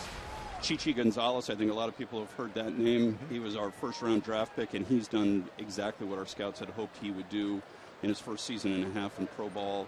He's gone up now to Double A, and it really hasn't missed a beat after a tremendous start to the season at Myrtle Beach. But he's another 22-year-old kid who will be right in the mix. Andrew Faulkner is our most recent promotion, a left-handed starter, a 6'3", premium fastball guy, 91, 97 mile an hour fastball guy. He's 21 years old. He just moved from high A to Double A, so he's now joined that staff. And then, of course, Jake Thompson, part of the trade with Detroit with Joakim Soria. We were able to get him, and he's 20 years old, and he just matriculated to Double A. So we have a very deep pitching staff there, guys that we hope will be, that next line of defense. As Tom mentioned, whether that's technically opening day next year, or if that's sometime in the middle of the season, or quite frankly, if that's 2016, they will let us know that. But what we do know is, unlike this season where we really got exposed with that next line of defense as a function of all the injuries and a function of the fact that we had made so many trades the last 4 years when we were buyers, going into next season, we know we're going to have a lot more depth in the pitching side and a lot of more high-end young pitchers that we see fitting into this mix and being fixtures in the major leagues for us for years to come. Now, what about position players-wise? I know there was a void at some positions this year when you needed to call some guys up. You had to go outside the organization. Is that filling in for you? It is. And once again, the gap there that we've experienced really was a function of the fact that when you're in a win-now cycle like we've been blessed to be for the last 4 seasons, we've just made so many trades at the deadline that has really eroded that group of players. And so, we could look in other people's farm systems and see where a lot of our guys have contributed at levels that we, quite frankly, could have used them ourselves, but no one's apologized for going to get Cliff Lee and for going to get Mike Adams and Koji Uehara and those types of guys who really helped us push over the top. So yes, we've got a good group of kids. Some of them we've seen up in the big leagues already, and Luis Sardinas is back down at AAA at shortstop, getting a chance to play every single day. We think and believe that he can be a major contributor as an everyday second or shortstop at the major league level. Odor's up here playing right now at 20 years old, still one of the youngest players in the major leagues. Right behind those guys, everyone's heard the name Joey Gallo, and he's been a prolific power hitter, a monster of a man who's been playing third base at AA for us every single day. Time will tell when he's ready to play in the big leagues, but we think he has a chance to be a truly impact player at the big league level. Ryan Rua is a guy who just it's a great scout story. A scout who pounded the table for him. He's had a chance to play all over the diamond. We think he has the ability to come up and be a contributor at the big league level, and maybe sooner than later, quite frankly. Behind those guys, you also have guys like Tomas Telis, who was a kid that we signed out of Latin America at age 16. He's been a catcher ever since. He's an offensive-minded, switch-hitting catcher. We've always challenged him to improve his catching skills. He's done that. He's risen to that occasion. He's the next line of defense for us from a catching standpoint. So I think you're starting to see we're filling in around the diamond with guys who will be able to come and help us. And that doesn't even dip into the guys who are sitting at Myrtle and Hickory, who may end up, in the long run, even leapfrogging some of these guys. But for our fans' perspective, we don't expect them to get too excited about those guys right now. We aspire to win in 2015, so that's why I'm kind of confining the conversation to the guys that we see kind of at that AA, AAA level, guys who will either be helping us in the major leagues level next year or will be kind of that next line of defense behind the guys who are helping us at the major league level. We can wait a year or two to talk about those guys from Myrtle Beach and Hickory, who by that point will hopefully be sitting there at AAA ready, knocking at the door for us. Now, will you accelerate the development as best you can with instructional league and winter ball programs? Our philosophy all along is to treat player development as a chance to accelerate the development of the gifted. And that's kind of a phrase that Don Welke had coined, and one that we really have subscribed to ever since we've been here. So absolutely, we're not shy about pushing guys. Whether it was Elvis Andrus promoted to the big leagues at age 20, or Rougned Odor this year, or the fact that Profar was going to get a chance before him. Looks like we've run out of another inning. You have time for another half inning? Happy to be here. Yeah. Okay, all right. We'll come back with that, and we're back after this, after 5. No scoring, please.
Brought to you by Sonic. Tonight's jackpot is worth $1,500 and dinner for two at Sonic Drive-In.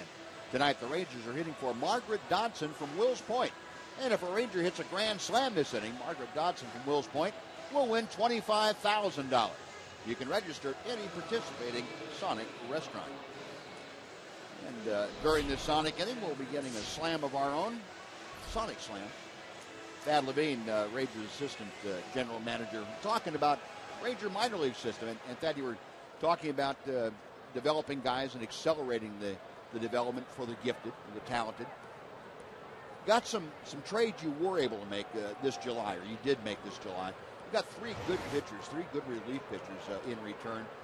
Two from the Tigers, Corey Knebel and Jake Thompson, and then Patton from Kansas City, Kansas City. Kansas City. Yep. How do you assess where those guys are? You know, I think those guys are really close. We have addressing Spencer Patton briefly. He's a 5'11", 26-year-old right-hand pitcher. Actually, kind of falls a little bit in the Jason Frazier mold. You know, we traded Jason Frazier for potentially a slightly younger version of Jason Frazier. And I say that in a very complimentary fashion because I think what our fans learned to love about Jason is there was no fight too big for him to back down from it. He was gonna go at it with any hitter out there, and he felt he was going to be able to win any battle. I think we see the same fire in Spencer's eyes. So he's done very well since he's come over, and I think he'll have a chance to pitch in the big leagues and potentially before season's end. What we got back from Detroit, we've already talked about Jake Thompson, but Corey Knebel, kid out of the University of Texas, 22-year-old, 93 to 97 mile an hour, right-handed relief pitcher who has a very good breaking ball. He's a kid who I think once he gets up to the big leagues, you can really foresee him pitching either the 7th, 8th, or 9th innings. I think we see him pitching in winning situations, getting 3 of the last 9 outs of the game, maybe starting in that 7th inning role, and you hope as he continues to progress and develop that he very well may end up pitching the last 3 outs of the game at some point in his career. He has that ability. And then you pair him up with guys like Keone Kela, who is just an absolute tremendous job by our scouts in drafting Keone, and our player development staff has done a tremendous job honing this kid's skills because they're off the charts. He's 94 to 98 miles an hour, has a chance to be a premium power pitcher in the major leagues, and one of those types of guys who just gets a ton of swings and misses and makes hitters feel extremely uncomfortable. And we feel if we can pair him up with Corey Knebel and some of the other guys that we've already seen come up here, whether it's Tanner Scheppers or Robbie Ross or Ramon Mendez, Neftali Feliz, Spencer Patton, we have the chance to have the makings of another one of those really tremendously strong bullpens that we had during our best seasons here. As one of our kind of unsung weapons, but was one really a consistent unit for us throughout the times we were winning here. It sounds like with all the guys you've mentioned that in the wintertime you can only keep 40 men on your roster. Is that going to be a little bit of a problem for you? It's exactly right, Tom. That's one thing we're going to use the last 2 months of the season for. Is there are a bunch of players here that we're going to need to consider protecting for the Rule 5 draft, and we're probably going to use the last 2 months to see if we can audition a few of those guys in the big leagues, see exactly what we have, so that we can make the most informed decisions this offseason, because those 40-man roster spots for us are going to be very precious. With all the guys coming off the injury lists, we're going to have to add those guys back to the roster. All the young kids who are ready to come up to the big leagues, we're going to have to add those guys to the roster. And so it's probably our most significant discussion we're going to have ever since we've been here. We've already had a few preliminary dialogues, and that's why we're going to use the last 2 months of the season to use big league innings and big league plate appearances to try to help us make some of those decisions.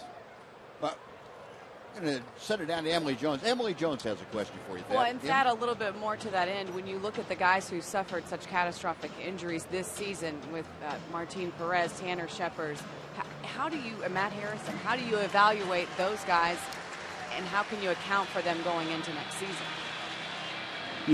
It's about staying in constant communication with your medical team, and in those guys' cases, with your pitching coaches, to understand exactly where they are in their rehab programs, such that you can have a sense of what you can put on their plates and when, because you don't want to have to force the decision where you have to make those too early and then you have a setback. Mike Maddox has been such a firm believer. He wants guys to come back from injuries only once, and never have to go back down to the DL because we were premature in our decision making. So, we're gonna be a little bit cautious with those guys, with the hope and goal that once they come back and put on their uniforms and toe the rubber for us at the major league level, they're not going to have any setbacks to the process. So, realistically, Martin Perez, you're going to be looking at probably a June, July decision on him coming back and being full strength. Derek Holland, we're hopeful, as he's on his rehab assignment, has had one outing so far, albeit 2 innings, but it was a very successful outing for him, that we're going to be able to see him pitch back up here before the end of the season. In Matt Harrison's case, it's a little bit more unknown because it's an unprecedented injury that he's now coming back from effectively 2 discectomies in his back. So we're really going to play that one by ear and make sure that we don't do anything to put him in jeopardy, because I think in his case in particular, he's got one more shot at making sure he gets out there and staying healthy. So it's a little bit more of an unknown on him. But I think a lot of the decisions we have to make this offseason with regards to some of the player moves, trade and free agency wise, will be to address that starting rotation, but with the hope and expectation, to your point, Emily, that comes middle of the season, we may have a little bit of a different complexion to our starting rotation than what we'll have by opening day, because we'll have some of these guys coming back and being healthy contributors to the 2015 rotation. Yeah, do you have to put something in Derek Holland's contract to keep him away from his dog?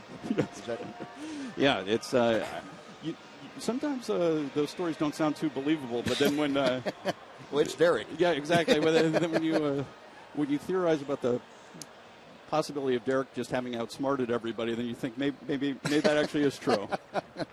Well, Thad, we appreciate you taking the time, and let's do this again in the near future. We'd like to keep up on what's happening and get your perspective on who's rising and who may be falling off a little bit in the Ranger organization. It was my pleasure, guys, and thank you for allowing me to be up here for so long. Sure. This was unexpected, but I truly appreciate it, and thank you for your time. You're welcome. Just keeps me and Buzz from getting overexposed. The more help we have, the better.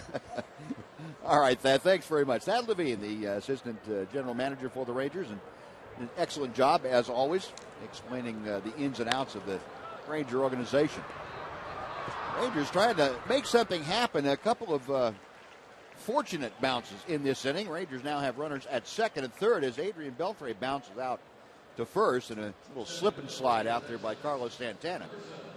At second and third, just one out, and J.P. Arancibia a chance to get the Rangers on the board here in the 6th inning. Now, after Elvis walked, Alex hit that ball up the middle, and Kipnis tried to flip it out of his glove to the shortstop Ramirez. It went over Ramirez's head. I believe that ball was ruled an infield hit. Yep. And now Adrian moves those guys to second and third with one out. And in the meantime, the Indians have switched pitchers. It's like Scott Atchison is in there pitching right now. Well, T.J. House was terrific through 5 innings. Ran into a little bit of a problem here in the 6th, and he is gone. Well, Atchison on, facing J.P. Arancibia, who was 1 for 2 tonight. Had an infield single in the 2nd. Struck out in the 4th inning. Now, T.J. House, a great evening. Just 3 hits in 5 innings plus. 1 walk, 7 strikeouts. And that ball is hit high in the air down the left field line. It's going to hook and go back into the seats. Both Ramirez and Chisenhall, the left side of the infield for the Indians, over to take a look, but it's out of play. The count is a ball and a strike. Now, with one out here in the 6th, the Indians playing the infield back with runners at second and third. Told you about JP, the 16 post-All-Star break RBI, the most in the major leagues. He and Carlos Santana tied with the 16 runs driven in. 1-1 pitch from Atchison. Chopper to third. Chisenhall is coming to the plate, and they got Andrus in a rundown. Over to the plate now, and it's the pitcher Atchison who's going to run him back and make the tag. Well, Elvis, not a great break, and then he just stopped when he realized that he was too far from third to get back. And the 1-2-6-1, I believe it was. That's one of those plays with men on second and third and one out. They're going on contact. And the worst thing that can happen is the guy is thrown out at the plate. But with Elvis, he stays in the rundown long enough. It allows Rios to get to third. So if the runners don't go anywhere, the third baseman throws it to first. There's 2 outs, men on second and third. And now there's men on first and third. So you lose 1 base, and you take a chance that maybe the ball's bobbled, maybe it's a bad throw, and somehow maybe you get lucky and sneak a run in. So, it's kind of a safe gamble with 1 out to give it a shot. Yeah, the putout goes 5-2-5-1. 5-2-5-1. And Scott Atchison getting a little bit of a break. Mickey Callaway, the pitching coach, going out there, and of course Atchison had to come off the mound and get involved in that rundown. So they're going to give him a little oxygen, get him set to work to Leonis Martin. So Rios at third now, and over at first you saw J.P. Arancibia. He's there after the fielder's choice. 2 outs. Leonis Martin 0 for 2 tonight. A ground out and a strikeout. Both those were against the left-hander T.J. House. Atchison with the first pitch. And that breaking ball is low for ball 1.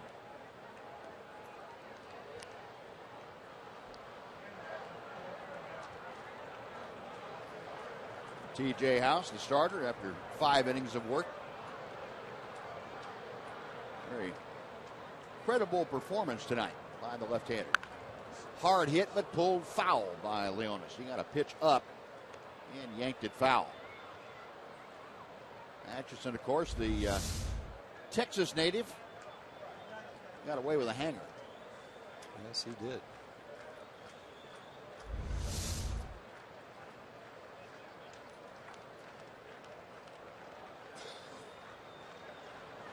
.38-year-old TCU ex. Just had a loud cheer down from our production truck.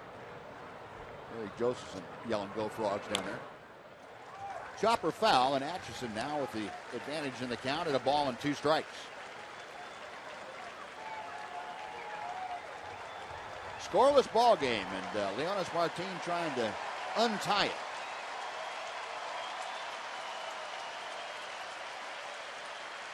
Atchison set in the dirt. And a nice stop by Roberto Perez, the catcher. 2-2.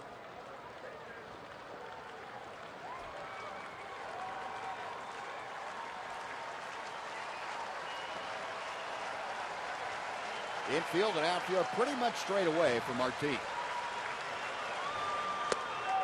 Just outside. Crowd showing their displeasure for the call by Marvin Hudson. Yeah, you can't quite get that one. That's seen it called a strike to chew a few times. Yeah. But it's very, very borderline. Payoff pitch, call strike 3. That one got the inside corner, and Leonis caught window shopping. Well, the Rangers let a golden opportunity pass by, no runs a hit. And 2 men are left after 5.5. Rangers nothing, Indians nothing.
Schedule. Rangers and Indians finish up here tomorrow afternoon. Then it's on to the Windy City. You get 3 against the White Sox. You're playing good baseball Monday and Tuesday night, Wednesday afternoon. An off day on Thursday, and they finish the road trip down in Houston against the Astros. Tomorrow, Yu Darvish and Bauer for the Indians. Trevor Bauer. It's a noon start, Texas time on Fox Sports Southwest.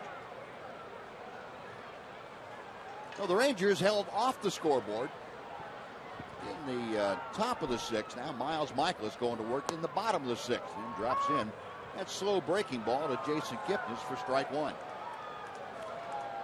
Michaelis, 5 shutout innings. He has been impressive tonight. 2 hits, 6 strikeouts.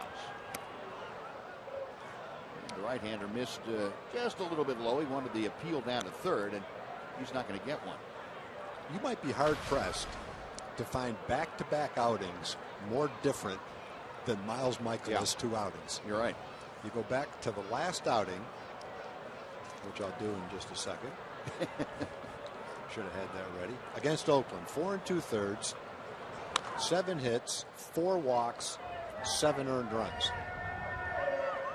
88 pitches. And then you come to today, and he's featuring stuff. There's his line in his last start to Oakland. And today he's featuring stuff that looks like something you'd see from a 20-game winner. Yeah. He's throwing 93 probably to 97 miles an hour with, at times, a very good curveball, solid changeup, a cut fastball, and he's throwing a lot of strikes. So it goes to show you with young pitchers, inexperienced pitchers, the ups and downs and the difference between them can be pretty remarkable. Yeah, and you have to remember, and folks are saying, well, Michael's at 25 isn't young. He's inexperienced from a starting standpoint. Right. He did have, outings with the Padres at the major league level, but not all that many, and none of them were starts. None of them This were is a whole starts. different animal. It is. It's a whole different ball game. But again, as we've said several times today, the good thing is, if it does come together, you're not just kind of hoping for a 5th starter. He's got the kind of stuff that would be a real solid starter with the stuff that he's got. Yeah. There's a lot of things that have to happen and have to happen positively, but the raw talent is definitely there. Yeah, he got into a hitter's count at 3-2 for Kipnis, and Kipnis able to line that single over the leap of Rougned Odor. Well, Kipnis with his first hit of the night. That is the 3rd hit for the Tribe.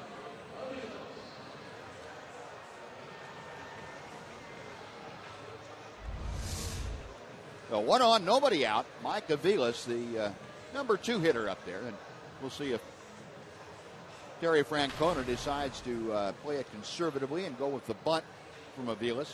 Aviles handles the bat well. Terry Francona, very much a fundamentalist as far as the game of baseball. He likes to have guys get them on, get them over, and get them in, especially late in ball games. And the 6th inning qualifies. Kipnis the lead from first, a base stealing threat also. The bunt is down. It's a good one. And Aaron Sebia will make the tag on Aviles. So the sacrifice gets Kipnis into scoring position. 1 out. Michael Brantley coming up. And let's take time here for a Mazda game break with Rick Renner. Rick?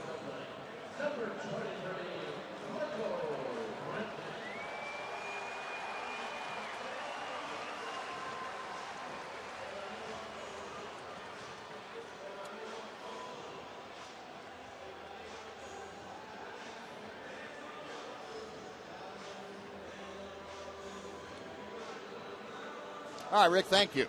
Now, an interesting choice here. It just depends on what you want to do with Michael Brantley. You got the go-ahead run at second base, and Brantley is 2 for 2 tonight and 6 for 7 in this series. Well, Brantley's a top 5 hitter in the league, and Carlos Santana is one of the hottest hitters in the league. Yeah. So you don't really have a great choice other than to tell Miles to make your best pitches and get them both out. There you go. I think I said 6 or 7. He's 5 for 6. No, he's 6 for 7. No, he's 5 for 6. Either one. I'll take either one. He's hot. He's hot. Let's go that way. He can hit. 0-1 the count. Michaelis, a check of second. Hard hit. Elvis flags it down. He thought about going to third. takes the out at first, and Kipnis was able to get between Andrews and Beltre as he ran from second to third. I think otherwise Ellis going to pick him off. But with one out as that play started, Ellis got the sure out, and there are two gone now. That's a beautiful play, Boyd, because Brantley smoked that ball on one hop. You're not exactly sure how to play the hop. You do the best you can. He backhands it right in the middle of his glove, makes a superb play. Just another example. Brantley's not a household name, but that guy can hit, Boyd. Yes. He hits the ball where it's pitched, and he hits it on the good part of the bat frequently. He's got a couple of hits. The last one was a jam shot, but that one was smoked. Well, Brantley finally made it out tonight, and it wasn't easy. Carlos Santana up there, and Mike Maddox out to talk with Miles Michaelis and Chris Gimenez. Don't want any miscommunication here. You've got Santana, who is batting from the left side, a switch hitter, but 20 home runs, 53 RBI, but just a .235 average. And waiting to be next, another left-handed hitter, and Ronnie Chisenhall. And he's a .309 hit with 10 home runs and 42 driven in. Yeah, Chisenhall's in the top 10 in hitting himself. So those three guys with Santana as hot as he is right now, it's a tough, very tough part of any team's lineup. And as we mentioned, this Cleveland lineup in the last month has really put up some numbers offensively. First pitch outside, the breaking ball stayed high and away. Cleveland third in the American League with runs scored in the month of July. Overall, they are fifth in runs scored, 491 this year. Michaelis with a 1-0 pitch. Now 2-0. Staying away from the fastball. And inning by inning for Miles tonight. Very efficient. 78 total, the most pitches in any inning. Back in the first was 17. In the third inning, he had nine pitches. Two of the batters struck out. Well, here's the answer to this problem. They're going to go ahead, once they fell behind Santana, 2 balls and no strikes. Ron Washington will go ahead and put him on intentionally. We'll deal with Chisenhall with an even count to start off. Yeah, and I think I kind of agree with that kind of strategy, because even though Chisenhall is hitting 70 points higher, right now Santana's been one of the best hitters in the league. He's hot. Yeah. He's hitting for power, so put the hot hitter on, and even though facing Chisenhall is not a simple proposition, he's a top 10 hitter, maybe a better chance than it is with Santana. So runners at the corners after the intentional walk. Cleveland tonight 0 for 1 with runners in scoring position. Rangers meanwhile 0 for 6. In this game, Santana had the ball that he drilled in the hole that Odor caught with a shift that was smoked, and then he had also hit the one that Daniel Roberts had made a spectacular catch right in front of the wall. So he's been swinging the bat well today. A looper into right center that's going to fall for a base hit. And Chisenhall gets the Indians on the board. They lead 1-0 as Jason Kipnis scores the run, and Chisenhall picked on the first pitch. And not much you can do about that. They walked the right guy. They pitched to the right guy. He made a halfway decent pitch. Chisenhall hit it right off the handle and blooped it into center field. Not much you can do about that. You try to make your pitch. Up and in. Yep. Didn't hit it all that well, but he found a hole with it. No, you're exactly right. That's a good hitter getting the pitch that would have gotten most people out and doing something with it in a key situation. But Chisenhall was hitting .330 prior to that at bat with runners in scoring position. Showed you why he has 43 RBI. So the Indians take a 1-0 lead. Runners at first and second. Still 2 outs. Nick Swisher 0 for 1, a walk and a strikeout. He was up there hacking and fouled the first pitch off. Well, this is where you have to be careful. A guy like Swisher, a very emotional player, you let him come up there with a little head of steam, and an RBI base hit for the first run of the game will give him a head of steam. He can turn that into a lot of emotion himself. Try to use that aggressiveness against him. Change speeds. that ball in on him, and that runs the count to 0-2.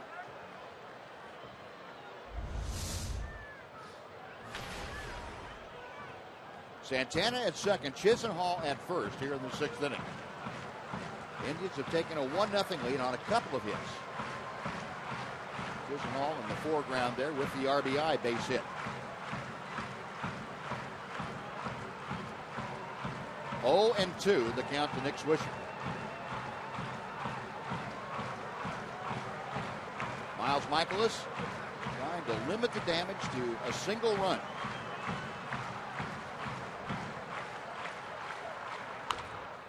That one's top foul right at home plate, and Swisher stays alive.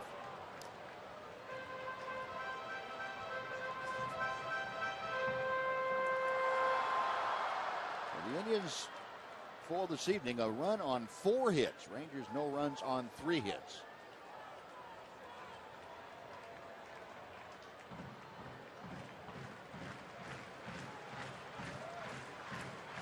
Michaelis studying the signs from Chris Jimenez. Right-hander sets at the belt. Line drive, base hit to right field. Around third, Santana. He will score. Over to third goes Chisenhall, and Swisher makes it a 2-0 Indian lead.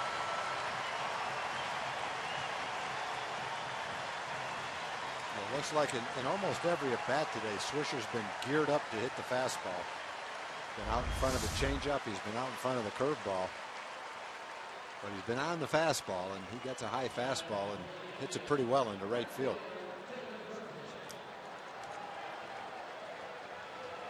Yeah, that's where as a pitcher, that situation with a guy like Swisher, you're better off going soft stuff with him instead of hard stuff. Yeah, you're exactly right. Like you said, he's pumped up in that at bat.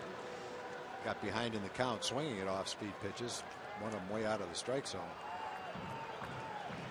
Even with 2 strikes, he was still geared up to hit the fastball, which means he probably was still susceptible to the slower pitch. But 2 across, runners at first and third now for David Murphy. Murph 0 for 2, a pop out and a ground out. Called strike on the outside corner, close to the Murphy zone.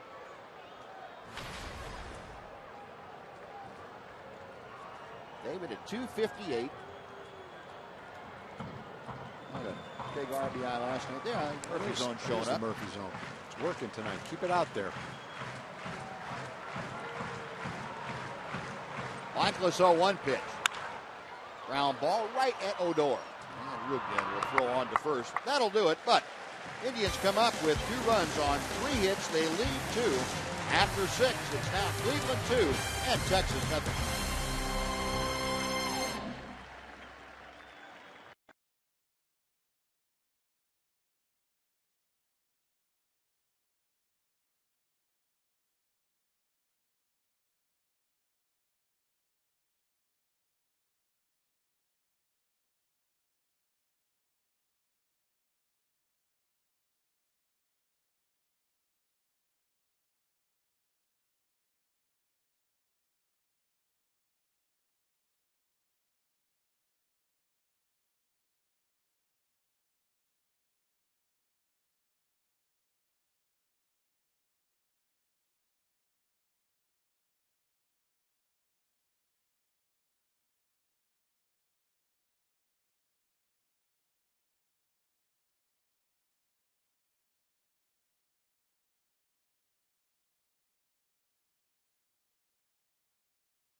Is brought to you by your Texas Ford dealer.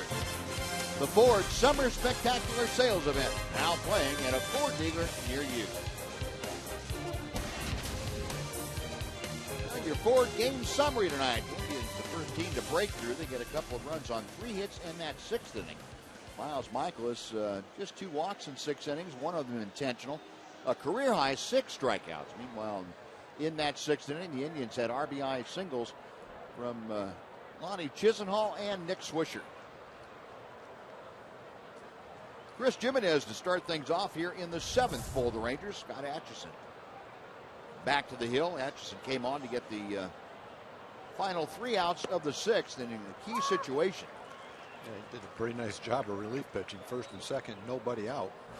Then 2nd and 3rd and 1 out. Pitched right out of that jam. Pitch a little high to Jimenez, and the count evens at a ball and a strike.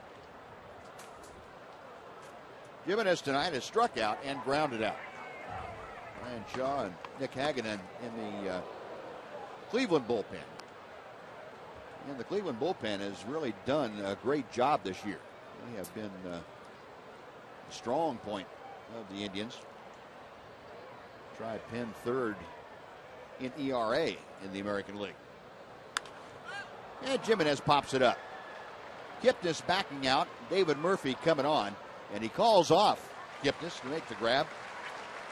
And Kipnis obliges, gets out of the way. 1 out. That's the way it's supposed to work. It was a simple play for Kipnis, who was underneath it. He's probably going to say, come on, David, I'm sitting right underneath that ball. Give me a break. But if he yells and he's coming, you get out of the way and let David catch it. Yeah, David had a ball to him since the 1st inning, so he needed to feel what the baseball was like. Now 1 gone. Now Rougned Odor will step in. Odor is grounded out and struck out this evening. Makes it a fastball that's down and away for ball 1. Odor with the average of 255.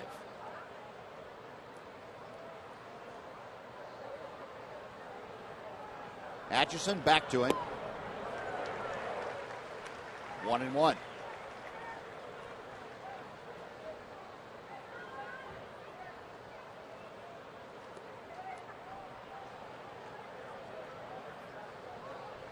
Right-hander's next pitch, and that's on the inside corner. Atchison, a couple of different breaking balls. This is slider.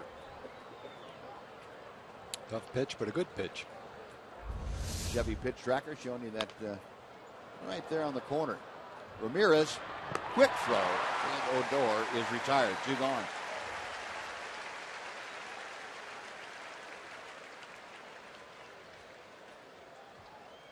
With Daniel Robertson coming up, let's take a look at the Jimmy John's freaky fast delivery of the game. And this is with Santana hitting earlier in the game, and Daniel Robertson with a runner at first making a great catch.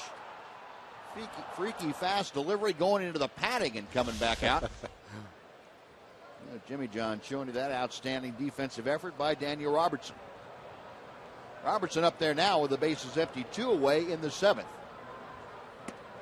Takes strike 1 from Atchison. Daniel drew a walk his last time up. That was in the 5th. Also grounded a 3rd, so 0 for 1 officially tonight. And make that 1 for 2 as he shoots a base hit the other way. Robertson just doing what Scott Atchison allowed him to do, and that's take the ball the other way for a base hit with 2 away, and it gets the Rangers back to the top of the order. And Shin-Soo Choo. But before he comes up, let's check in with Emily Jones again, Em. Well, guys, Daniel Robertson, I learned yesterday, very multi-talented. In fact, gunning for my job as the host of Rangers Insider. Welcome back to Rangers Insider. I'm Daniel Robertson, outfielder for the Texas Rangers. We got the Rock and Roll Hall of Fame right here behind me. I'm getting ready to go take a tour, and I get to bring you guys with me. Let's go. Pretty impressive, isn't it? 1 take. That was his first take. He nailed it.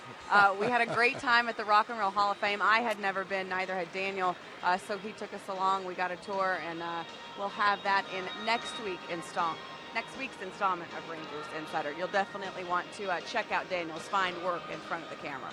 We will take a look at that very closely, and I'll put the DVR on to get Daniel up there.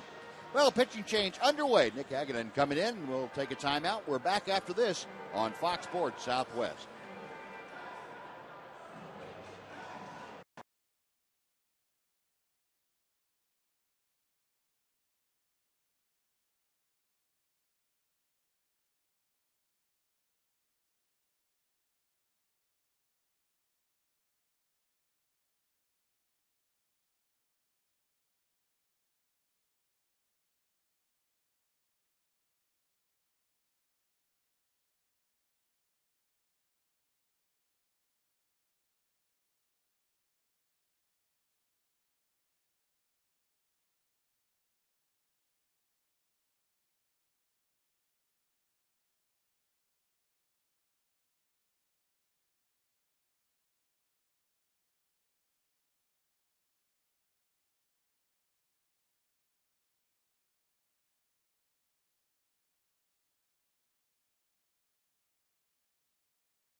This time it's Nick Hagedorn, the left-hander, coming on to face Shin-Soo Choo.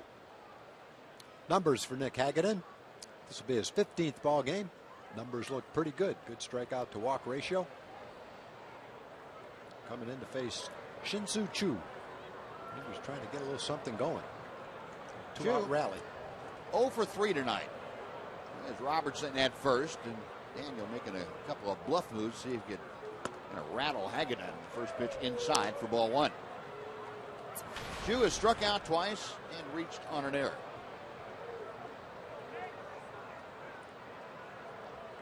Hagedorn, a tall, lanky left-hander, goes about 6 feet 5 inches tall.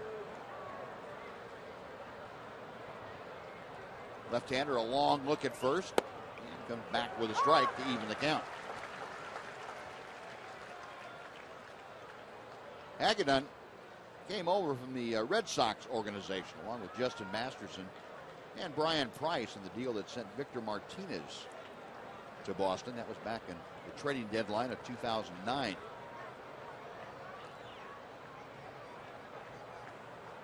The 1-1 pitch is on the way. 1-2.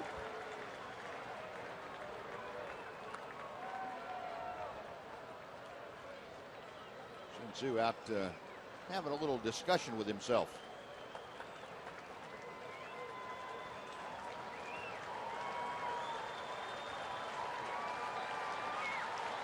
Hagedorn, the third pitcher used tonight by the Indians. T.J. House worked 5 shutout innings. Scott Atchison, a very good inning and 2/3. And now Hagedorn in to see if he can get Choo to end the inning. Daniel Robertson draws a throw. And the count remains 1-2.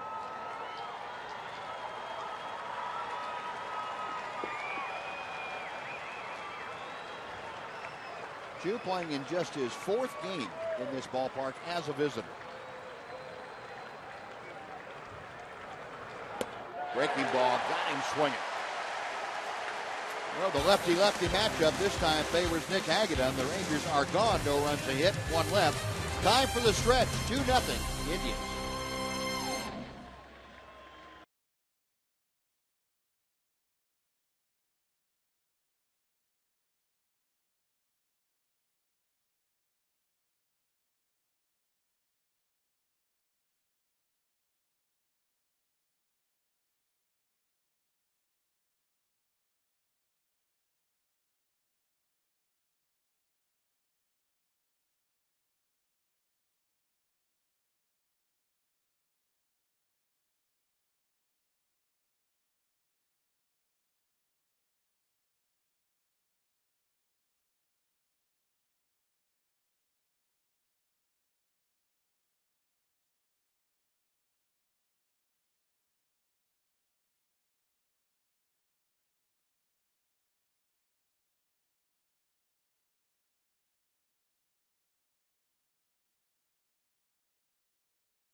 First rewind. How about the night of Miles Michaelis? He has been outstanding, a career-high 6 strikeouts.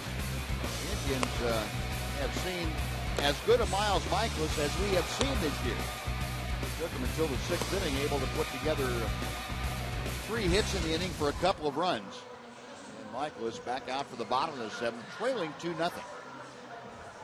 Yeah, the Indians have a good offensive team.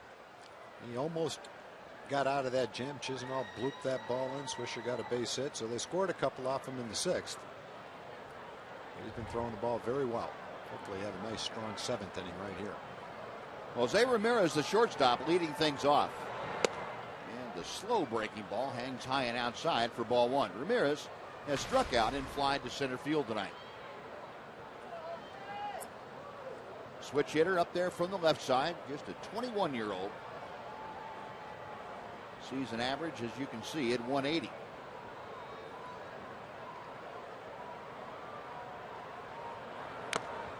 A little late swing on the fastball. It's 1-1. Michael is still very effective. A 90th pitch will be coming on the 1-1 count.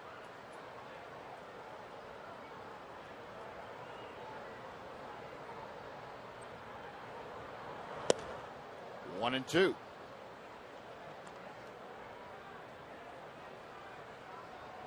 Along with having pretty good stuff, it looks like Indian hitters, first time they've seen Michaelis, having a little trouble with some deception, apparently. It doesn't look like they picked the ball up very well against him. That one's chopped down foul, and it's still 1 ball, 2 strikes. Once you get a tall guy like Michaelis who goes 6'5" and see some elbows and kneecaps coming at you.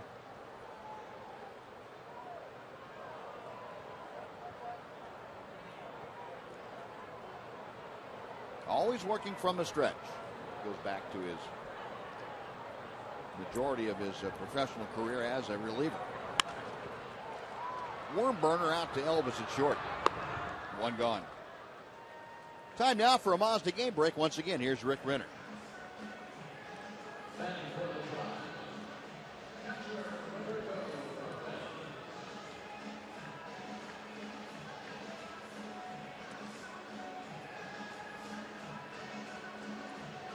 All right, Rick, thank you. A 1 out here in the Indians' 7th inning. And the number 9 man, the catcher Roberto Perez, is coming to the plate.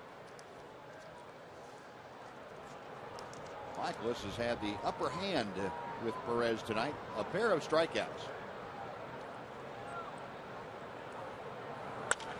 That's shot down the right side, but it's sliced foul. And the count is 0-1.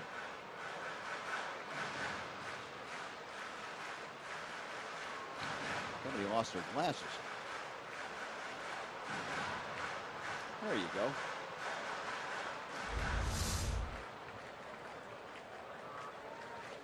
Heartbreaker.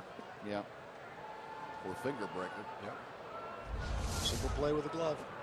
There you go. I don't want to wear it out, but it is a fact. Or a net. Missed the net man. Seen the net man in a few years. Yeah.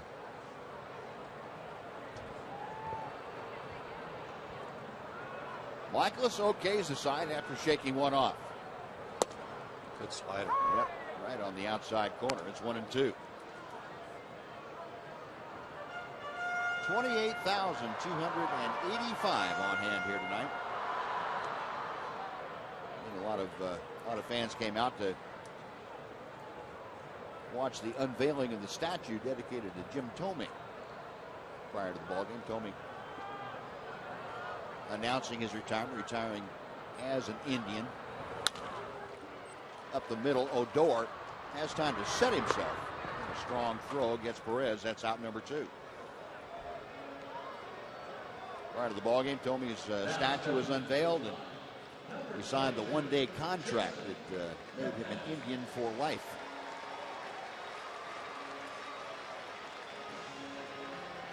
Two gone. Chris Jimenez out to mention something to Miles Michaelis. And out there in Heritage Park out there in center field up on the concourse, right behind the trees. You have to trust us on this. Every at-bat that Thome had, right before he got ready to bring his bat back to get ready to hit, he pointed the bat out toward center field. Now I know why. He was pointing where his statue was going to be. And that's what the statue is. It's got that bat pointing out. Yeah. He was right. Yep, that's where they're going to put the statue up to me, right out there. Jason Kipnis singled and scored his last time up. He crossed the plate for the first Indian run of the night. Shot this pitch foul. There's Jim Thome and Mark Shapiro, the club president. Thome signing that one-day contract.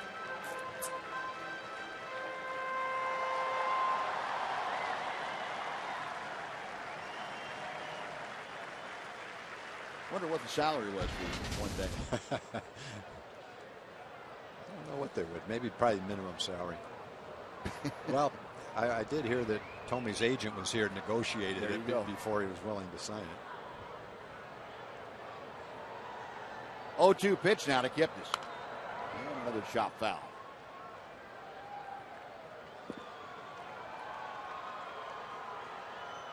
It may have been a symbolic gesture, but symbolism now has a price, at least in baseball. Well, they've had a nice weekend. They honored longtime radio announcer Tom Hamilton yesterday, his 25th year with the ball club. Had a lot of ex-players here. John Hart, the general manager for those great teams, was here. Little looper right into the glove of Adrian Beltre. Well, Michaelis bounces back with a 1-2-3 seventh inning. Indians gone in order. Rangers coming to bat. Andrews, Rios, and Beltre trailing 2-0.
New Indians pitcher. Let's take a look at our fan photo of the evening. This is our selection that picked from all the photos that have been tweeted.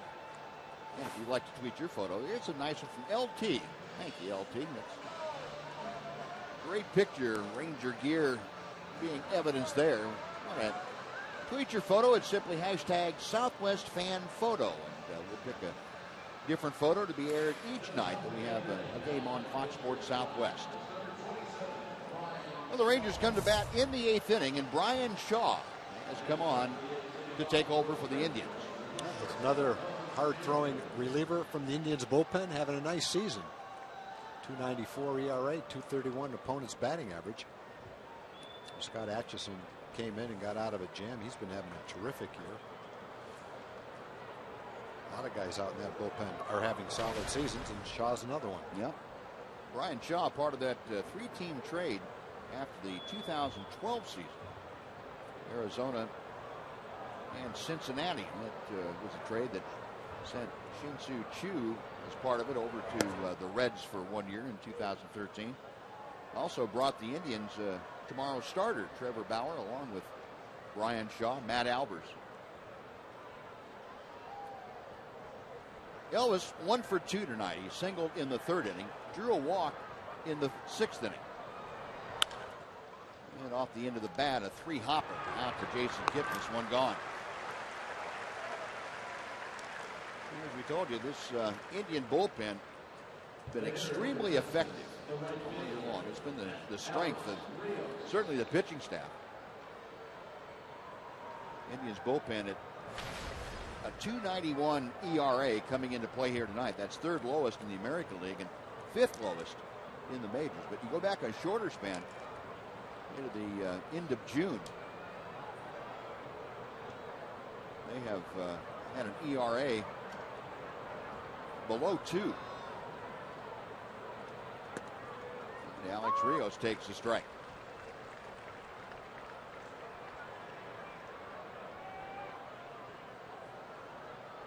.196, that ERA figure for the Indian bullpen.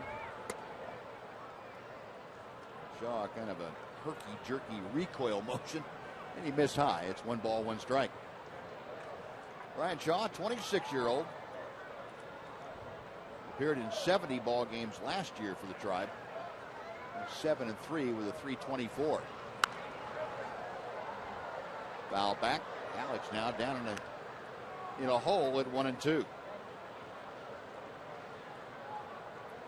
Rios singled his last time up, so 1 for 3 tonight. Alex hitting exactly where he began tonight at 300.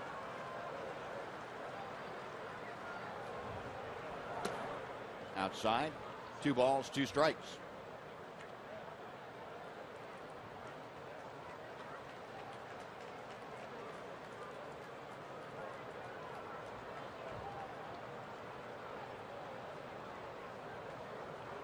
Shaw, a low set, and a little tapper comes up to Roberto Perez, but it's in foul territory.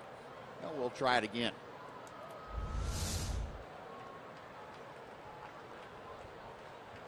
Second one tonight, you've seen pop right up to him. Yeah, the catcher's trying to get out in front as quick as he can to catch that ball before it comes back foul or stays foul.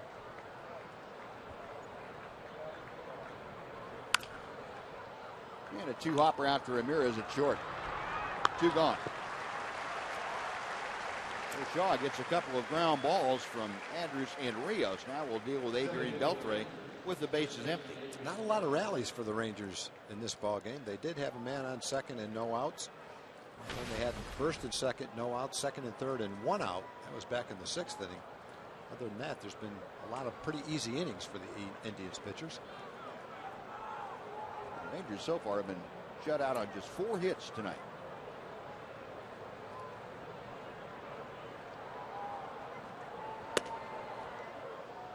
And Adrian dancing around a little bit as he takes ball 1.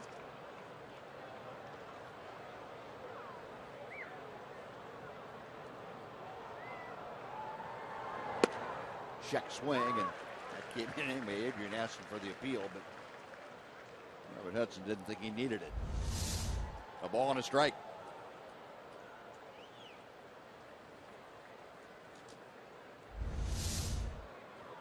Shaw's next pitch.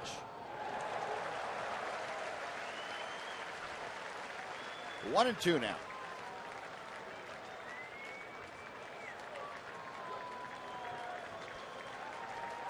Ryan Shaw, stocky 6-footer. Gets the sign and is ready. Popped up down the right side. A trio of Indians in pursuit, but the ball is slicing back into the 4th row out of play. And we'll come back and try it again at a ball and 2 strikes. Adrian Beltre's night has seen 3 ground balls.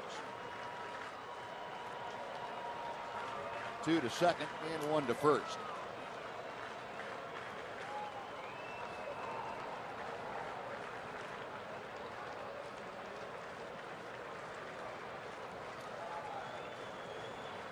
Everybody back in their positions. They're ready to go to work now. Beltre back in the batter's box. Shaw's pitch. 2-2.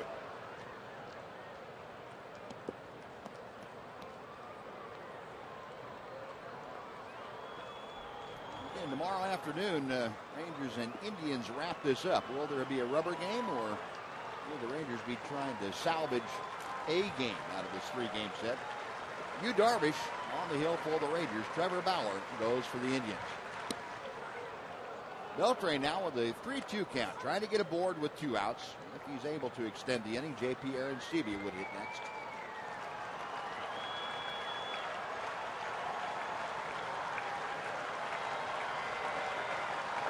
Shaw with a payoff pitch. Chopped out towards second. Nice high second hop for Gipnis.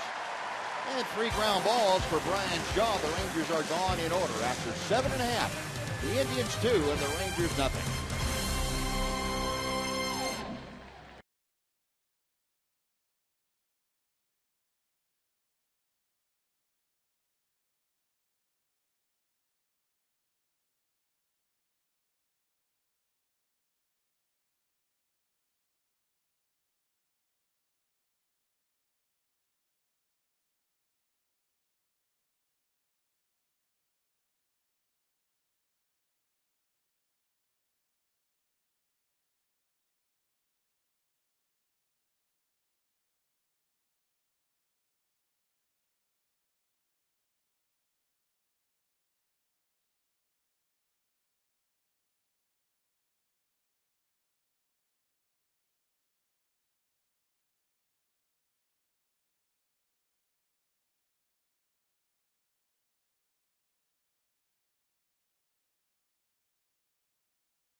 Thank you, Rick.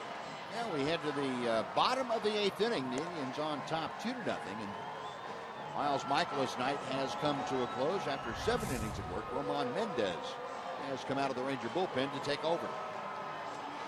Yeah, Mendez is one of those hard-throwing guys that's vying for a role next season as one of the late-inning bullpen guys.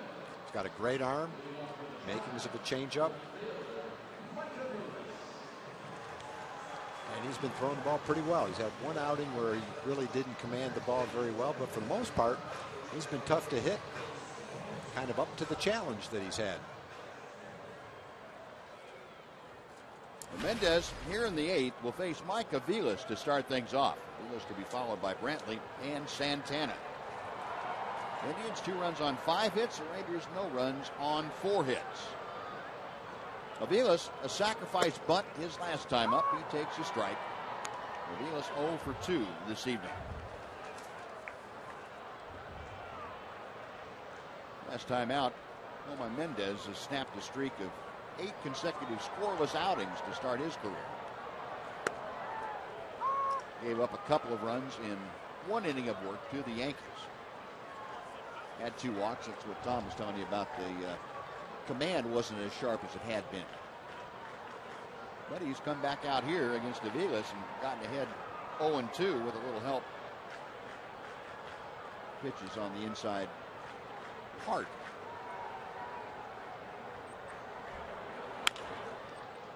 Beltre picks it off before he has to play the short hop. 1 gone. Well, folks, don't forget you can save up to 45% on family outings to Globe Life Park this year. Coca-Cola Family Packs include 4 tickets, hot dogs, 4 Coke soft drinks, 2 Kids Zones wristbands, and 1 souvenir program. Available for $68 in the upper reserve seating or $112 in lower reserve seating.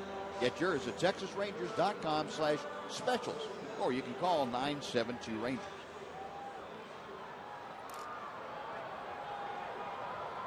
One away here in the 8th inning.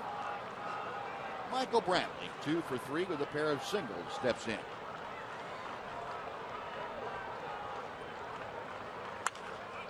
That's lashed out of play down the left side. Well, back out us into the seats. 0-1. Brantley singled his first 2 times up, and last time up, probably hit a ball as harder than he had the other 2 singles. Yeah, he definitely smoked did. one to short. Elvis made a great play to get him. Brantley at 323.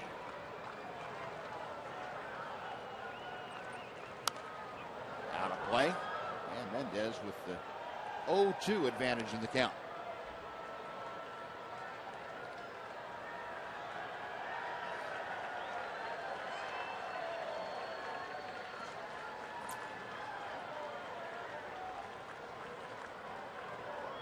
Brantley taking his time getting back in, and Mendez, meanwhile, waiting right on top of the pitching mound. He's ready to go.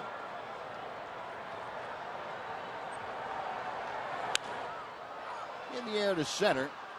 Back a couple of steps, now in a couple of steps. Leonis Martin, 2 gone.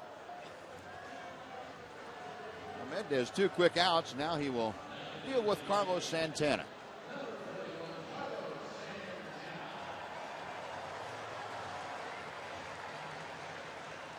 Santana drew an intentional walk in the 6th inning. He came around to score on the 2-out Nick Swisher RBI base hit. Cody Allen loosening in the Tribe bullpen. Other than that, Santana 0 for 2 tonight.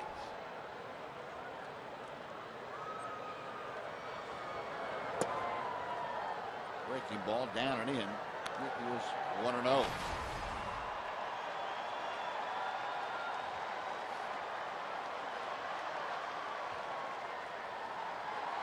Mendez gets a sign from Jimenez. 2 balls, no strikes.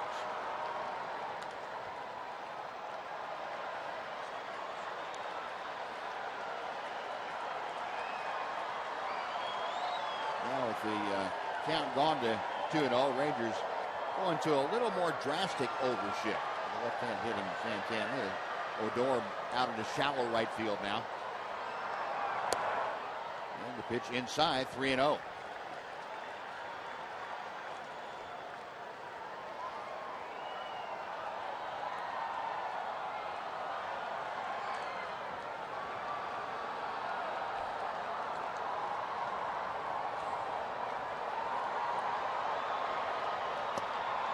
On the outside corner, Santana was ready to toss the bat aside, and Marvin Hudson said, no, we're going to have one more pitch in this at bat, at least. 3 balls and a strike.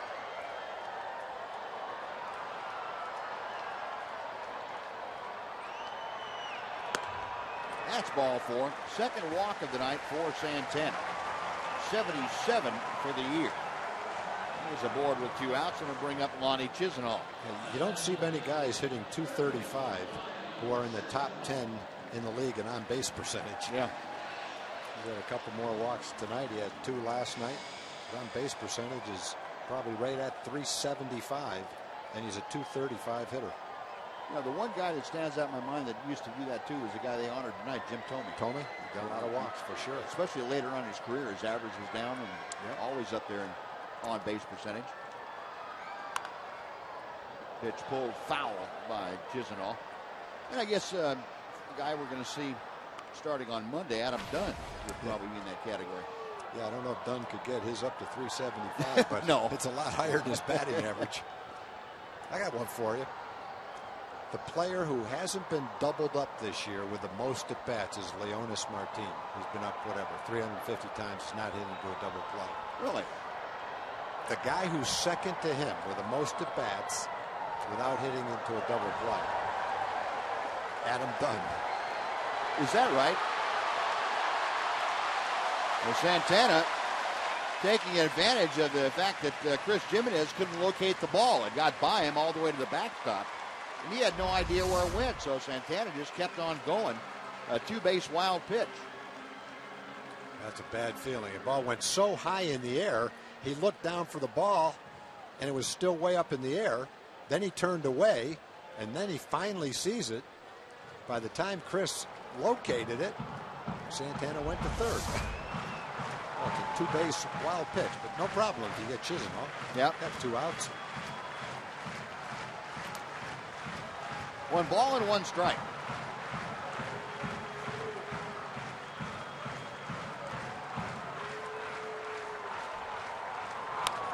And that pitch pulled foul by Chisenhall. 1-2.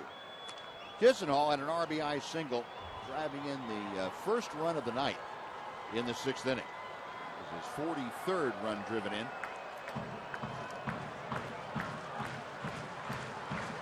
One for 3 is Chisenhall, hitting at .309 for the year.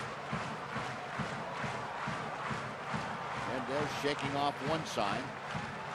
And now he has the one he wants.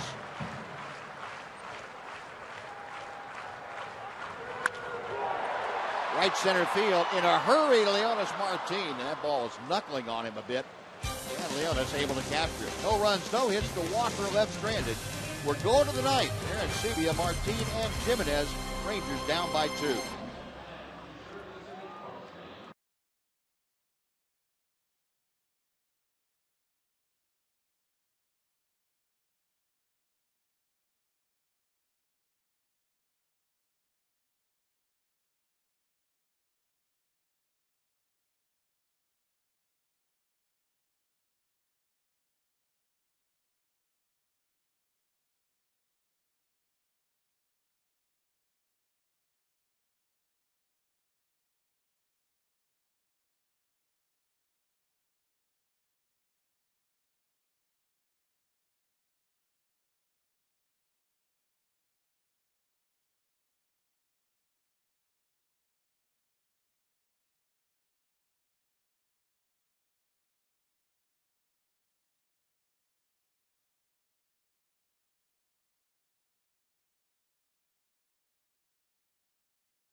Rally here at Progressive Field in Cleveland as we get you set for what is ahead for your Texas Rangers. And tomorrow it is the conclusion of this 3-game series here in Cleveland.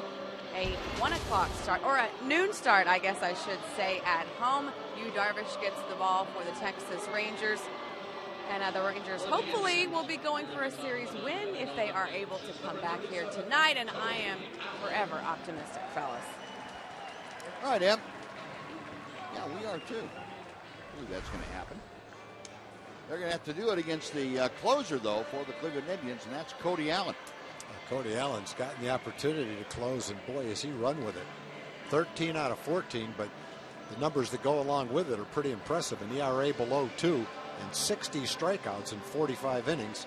Opponent's batting average below 200. So he is getting it done as the Indians closer. John Axford started out in that role. He had 9 saves.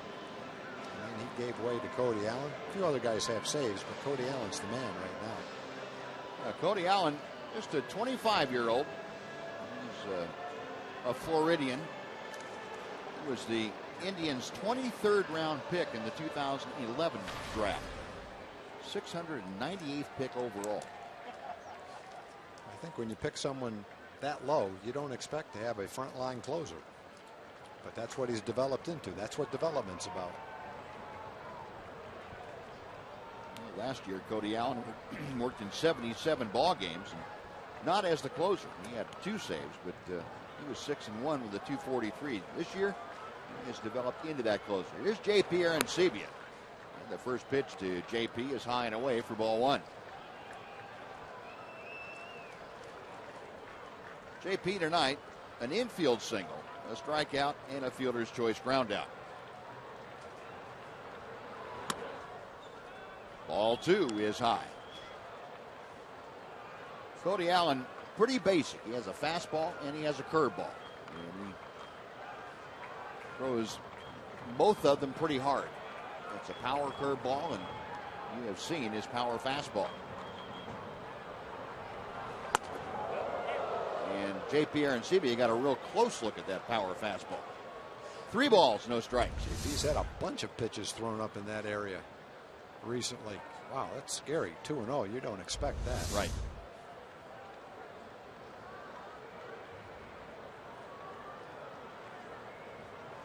.3-0 pitch. Ball 4. There you go. Well, the Rangers get the leadoff walk. Arencibia draws it. And that brings up Leonis Martin now as the tying run in this ball game with nobody out.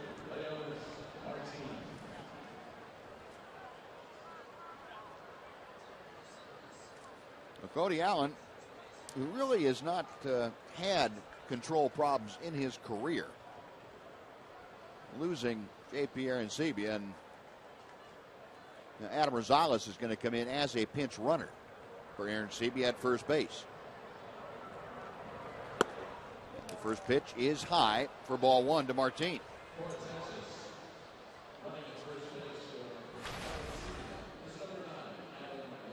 Roberto Perez out to talk very briefly with Cody Allen.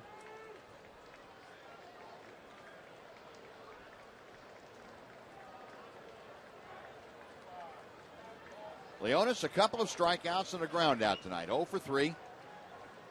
Currently hitting at .257. 1-0 pitch. That is right down the middle. A ball and a strike.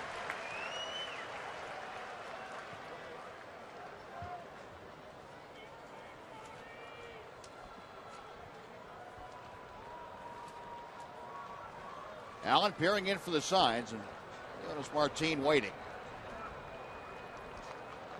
The 1-1 pitch. Nasty breaking ball down and in. It's 1-2. He geared up to hit the fastball, but had a guy having a hard time throwing strikes. That's a tough one to swing at right there.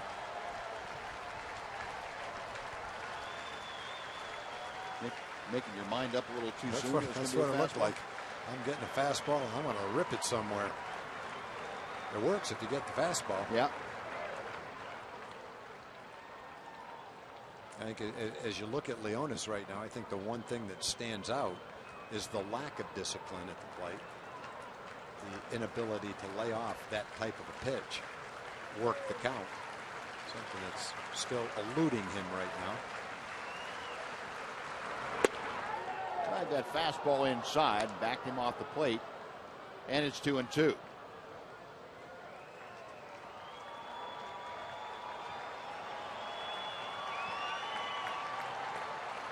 Leonis back in there. Outfield plays him a step to the left. Infield at double play depth and straight away. The 2-2 pitch. We'll come back and try it again.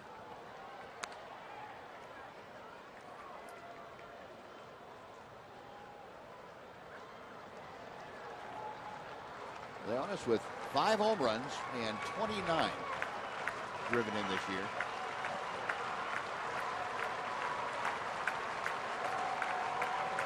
A great time to increase both those numbers. Rangers down by a pair here in the top of the 9th inning.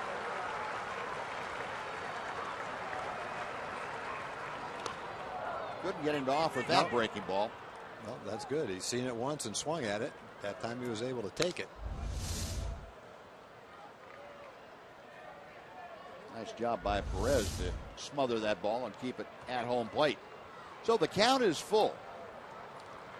Leonis Martin trying to join Rosales by getting aboard. Chris Jimenez, the schedule hitter, has been replaced by Jim Adduci, left-handed hitting Ranger in the on-deck circle. Allen with the payoff pitch to Martin. Looper to right field, a base hit. Rosales to second will stop there as Murphy gets to the ball, and the Rangers here in the ninth have the tying runs on base with nobody out, and Adduci coming up. Well, good job by Leonis. He turned what looked like an undisciplined at bat. He worked the count. He laid off a pitch that he missed. He hits a pitch, might have been a little bit out of the strike zone. 95-mile-an-hour fastball, got jammed a little bit, but he hit it into right field. We've seen the Indians capitalize on that kind of a hit in this ball game in their 2-run rally. Well, maybe the Rangers will capitalize on the same thing. Well, Jim Adduci now off the bench to pinch hit for Chris Jimenez. Adduci a .265 average, no home runs, 5 driven in. Allen a check of the runners. And deals a slider for strike one.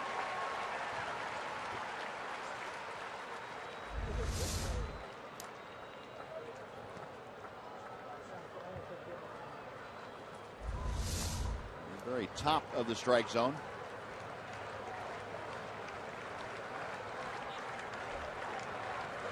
Next pitch, low and in, that breaking ball, and Adduci able to lay off of it.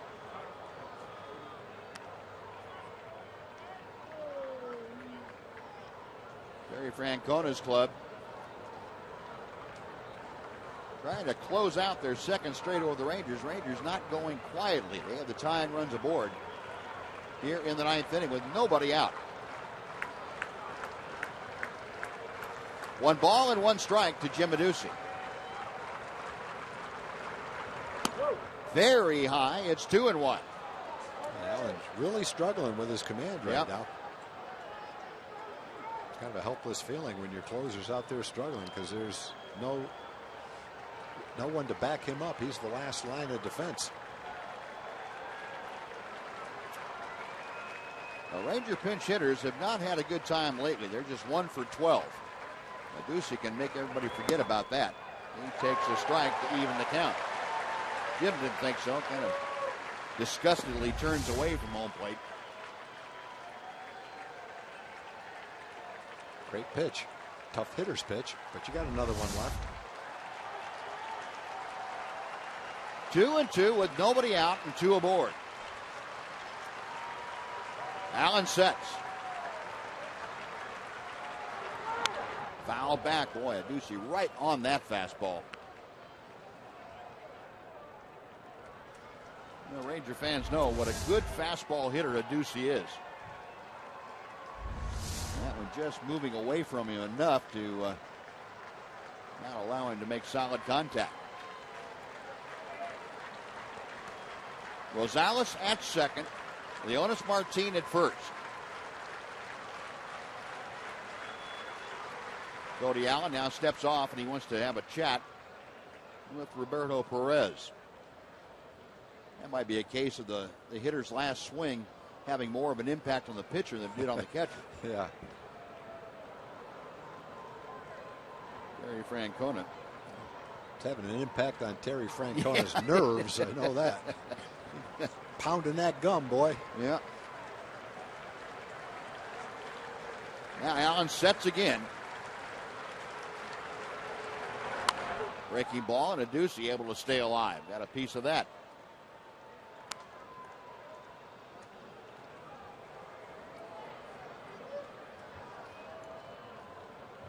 Adduci with 4 hits in his last 7 times to the, or excuse me, 4 hits in 4 of the last 7 games. He's gone 6 for 19. That's a .316 average.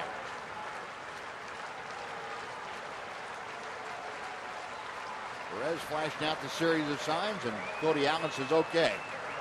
Another 2-2.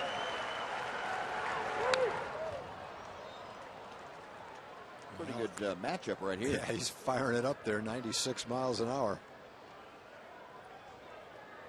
Jim's having some good rips at him, too. Cody Allen about ready to throw his 19th pitch of this inning, and he has not retired anyone. He walked J.P. Arancibia, who was replaced by Adam Rosales. Leonis Martin on a 3-2 pitch got a base hit to right. And he's gone 2-2 to Adduci. Got him swinging. That's a tough one to lay off of. We've got a guy throwing 96 miles an hour. You've got to be quick to catch up with his fastball, and sometimes you're so quick you just can't lay off that hard breaking ball. So a couple of fastballs up that Jim had great swings at, but he fouled them off, and then Allen got him with that. I imagine a lot of his 65 strikeouts have come on that same pitch. Yeah, you would think so. That's kind of a devastating pitch. Yep. Hard, sharp breaking curveball. So 1 out now. Rougned Odor has grounded out twice and struck out tonight. 0 for 3. And 0 for his last 16 times up there. Allen's first pitch popped up. Chisenhall in the foul territory right next to the railing of the dugout makes the catch with about a foot to spare, and that is out number 2. Odor going up there after the first pitch popped up. And it'll be up to Daniel Robertson with 2 outs if the Rangers are to stay in this ballgame. Daniels had a couple of good at-bats. He worked a walk in the 5th inning and then lined a hard base hit to right field in the 7th inning. He didn't keep the rally going. Got his average up over 280 right now. Robertson singled his last time. Walked in the middle of the 3 at-bats. 1 for 2 officially. He's got Rosales at second. Leonis Martin at first, carrying the tying run in this game. 1 ball, no strikes.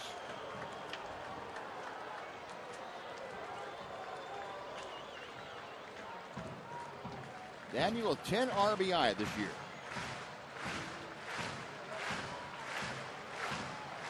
And Cody Allen trying to close out a very difficult 9th inning and ball game for the Tribe.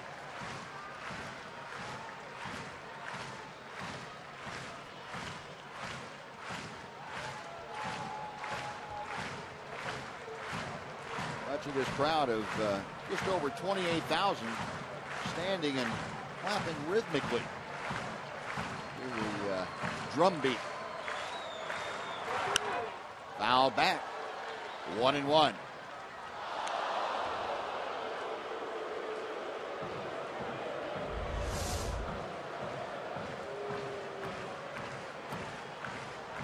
there's been some fastballs to hit. The problem is the fastball's coming in there at 96 miles an hour, so it's not that easy.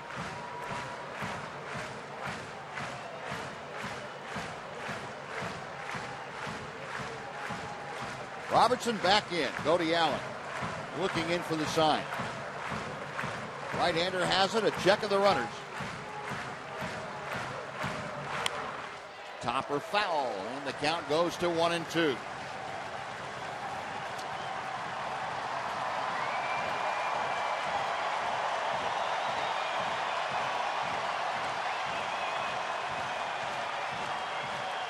And Washington's club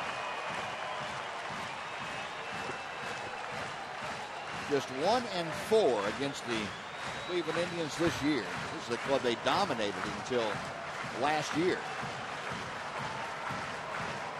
Since the start of last year, not so much. They have had their problems. Trying to make a comeback here in the 9th inning tonight. They trail 2-0.